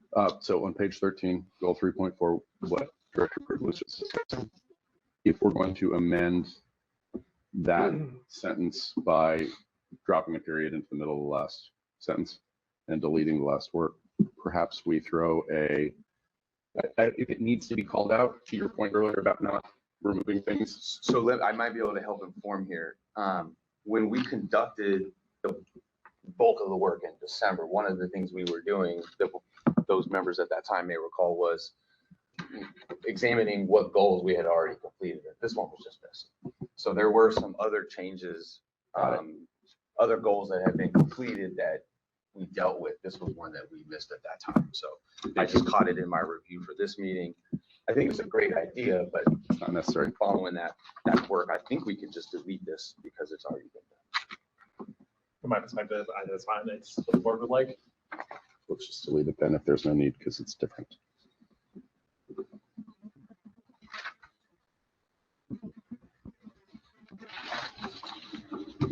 All right, no other comments? Oh. Member Sims. Actually, I guess at this point, my comment is mute. I thought it would be nice to have it as a footnote only because it's something that you all as far as staff were able to implement. And so it was a wonderful thing that I thought should be highlighted. But if you don't think that it's necessary to have it as in a footnote, then it's fine. I was just thinking just in terms of highlighting the good work that you all had done, but that's it. It's great feedback, and I think it's up to you all as the board, which avenue you want to take here. I mean, I think highlighting success would be nice. So it's a positive. Footnote it. Precisely. I think the whistling agrees with us as well. So it sounds like then that I'm just trying to help whoever may want to make a motion. It sounds like, Brendan, you may have to help me out here, council, because we have some changes on page 8 that we're going to have to make regarding the current state of our board, right? Which is we have 11 members, but we only have 2 seats that remain vacant, not 4. Those 2 seats are a licensed optician member and a professional optometrist member. Which on page 8. Both of those are Correct. Both of the 2 vacancies that we have are governor appointees.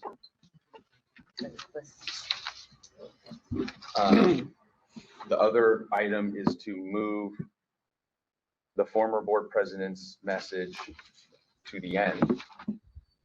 Is that correct? Yes, I'd I'm just trying to propose, sum up what we were suggesting, so anybody who may want to make a motion, but was that fair? original board president's message from the first draft of this, or the first version of the strategic plan. More domain. Wait, there are lawyers in this group. I'm not a lawyer. One of the lawyers should be The saying language this. makes sense. The language makes sense. So that was one change, to move the former board president Moridomi's statement to the end. change our board member. Change our board member to be accurate on Just- page 8 yes. about vacancy. And copy edit a period in on page Page 10 10, after the word period California. for California. And then No license page verification. 10, a period on California.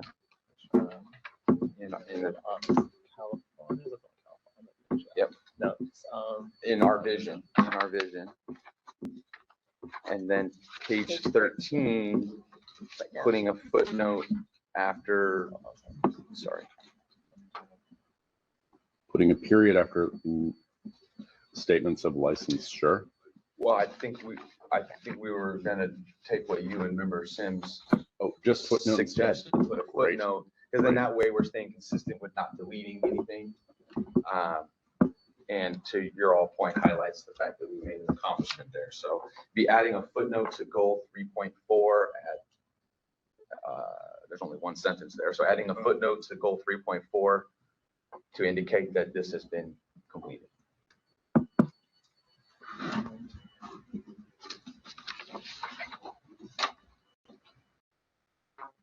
So I think what I'm wondering about for council is, depending on what the motion looks like,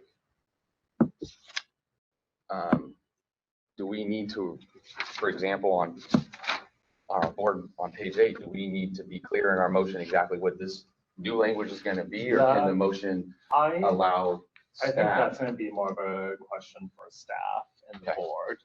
I feel comfortable. Whether these are substantive or not? Yeah, I mean, like, I don't think these are fully substantive changes. I will say, like, I do think we should direct staff to do it. Okay. But I feel comfortable just providing more like specific guidance about where to make the changes. Okay. I think the question is, do we want to do this as like one big motion? Or do we want to kind of break it up in just smaller motions? I think what would be easier for staff and the board? I think for staff, probably one motion. Okay. Let me work. So cool. And I got a message too that I think they're making notes so you'll be able to revise them. So I'm trying to just, I think though, let's incorporate the specific pages. Okay.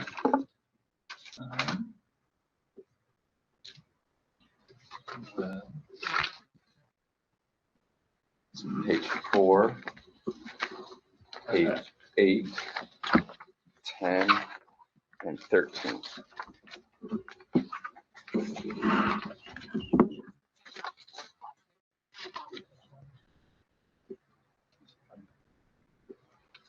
Let me see if I capture this. So the motion would be, I move to adopt the strategic plan with the following changes. Update the language on page 8 to reflect the current membership of the board. Move former President Moridomi's statement to the end. On page 10, add a period after California under the heading Our Vision. And on page 13, under goal 3.4, add a footnote to indicate that the item has been completed. I think the only addition our colleague suggested was noted as former president in the title. Okay. I know it was in your reference, but it's not in the title currently. Yeah. I think that would be an important to distinguish between a former and who's current. Yeah. Mhm. Thank you, Member Club.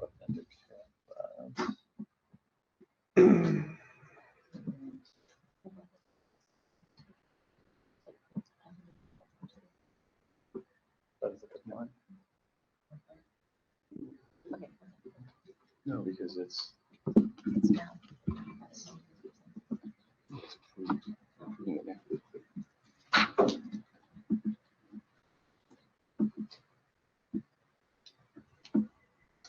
so I'm going to just keep it as indicate that President Mordormi is a former president of the board, and then move former President Mordormi's statement to the end.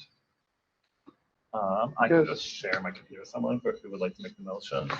That might be. Somebody who sits next to you, maybe? That'd be easiest.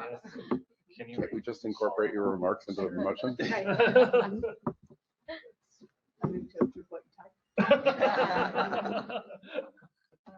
So I move to adopt the strategic plan with following changes, update the language on page 8 to reflect the current membership of the board, indicate that President Morodomi is a former president of the board, move former President Morodomi's statement to the end. On page 10, add a period after California under the heading Our Vision. On page 13, under goal 3.4, add a footnote to indicate that the item has been Second. Oh, no, not gonna read it. So before we take the vote, we gotta go public comment. Now, moderator, if you would open up the Q&A for public comment, please. Certainly. We've opened up the WebEx Q&A and hand raise features to facilitate public comment. If anyone would like to make a comment, you may look for the question mark icon, click that, type the word comment in the text box and click send, or you may click on the hand icon to raise your hand. Each speaker will have 2 minutes.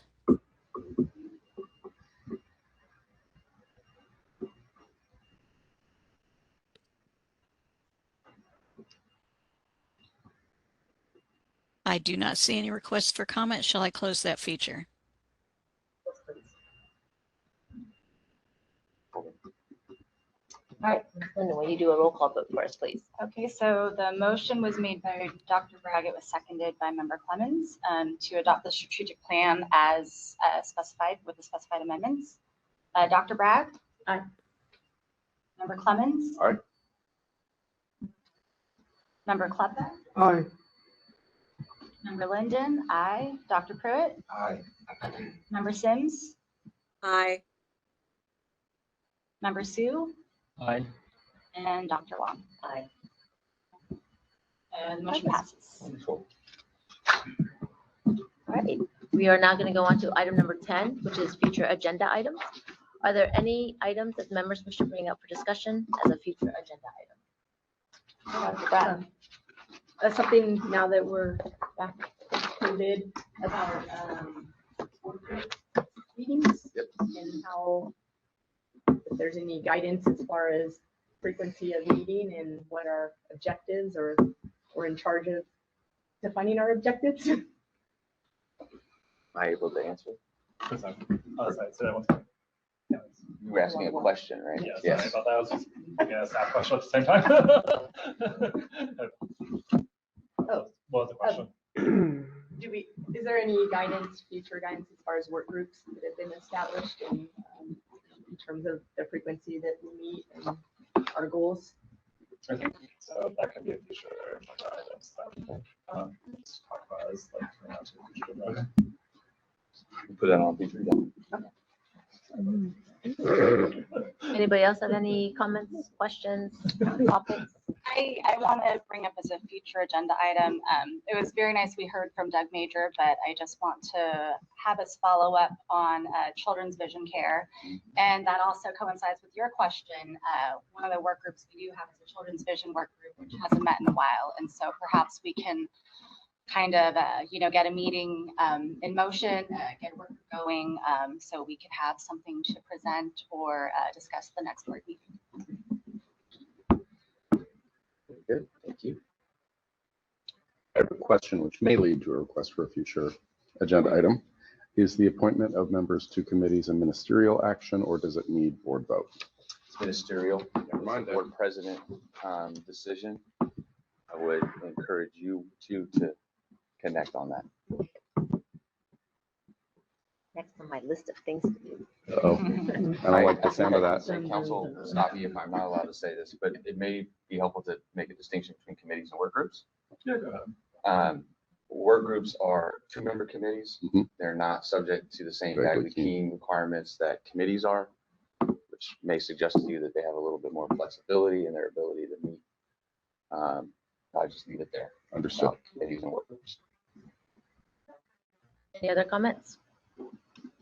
right, so then that means we are now going to move on to item number 10, which is closed session. And we are going to adjourn from. Sorry, just item number 11, sorry. Oh, I'm sorry. Stopping you at public comment. My apologies. This is the moderator. We do have a raised hand from a member of the public. Shall we take public comment? Yes, please. Thank you. We've opened up for public comment on future topics for agendas. If you'd like to make a comment, you may raise your hand by clicking on the hand icon or click on the question mark icon, type the word comment in the text box and click send. Each speaker will have 2 minutes with a 30-second warning. And we have a request to comment from Ruby Garcia. Ruby, I will send you a request to unmute and you'll have 2 minutes. You're unmuted. Thank you so much. Thank you so much. I thoroughly enjoy these meetings and look forward to coming in person again. Just wanted for the board to somehow revisit. There still seems to be confusions with the opticians that they're looking at just taking the exam as that is their final and only resort to be able to practice. And in certain situations, we do have to have a license, and I don't know how that can be addressed. It's just something to consider. Thanks.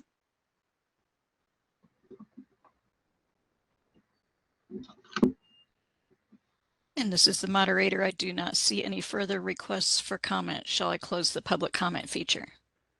Yes, please. Thank you. Thank you. All right, so now we're going actually to, I missed that. It's actually going to be item number 11, which is closed session. The board will return. Oh, are we returning from closed session? Or I thought we are going to adjourn from closed session. So this is the end of the public part of our meeting. We are going into closed session, and we will adjourn from closed session. So we will not be coming back. Thank you. Okay, I'm gonna mute us, okay? Well, this is the moderator, and I did want to let you know that our remote member Sims, will need to hear the closed session discussion. Is it though? Okay, so now what happens? Sure about that. See you in May. I look forward to seeing your jacket. No, it's getting close to summer, but it's still spring.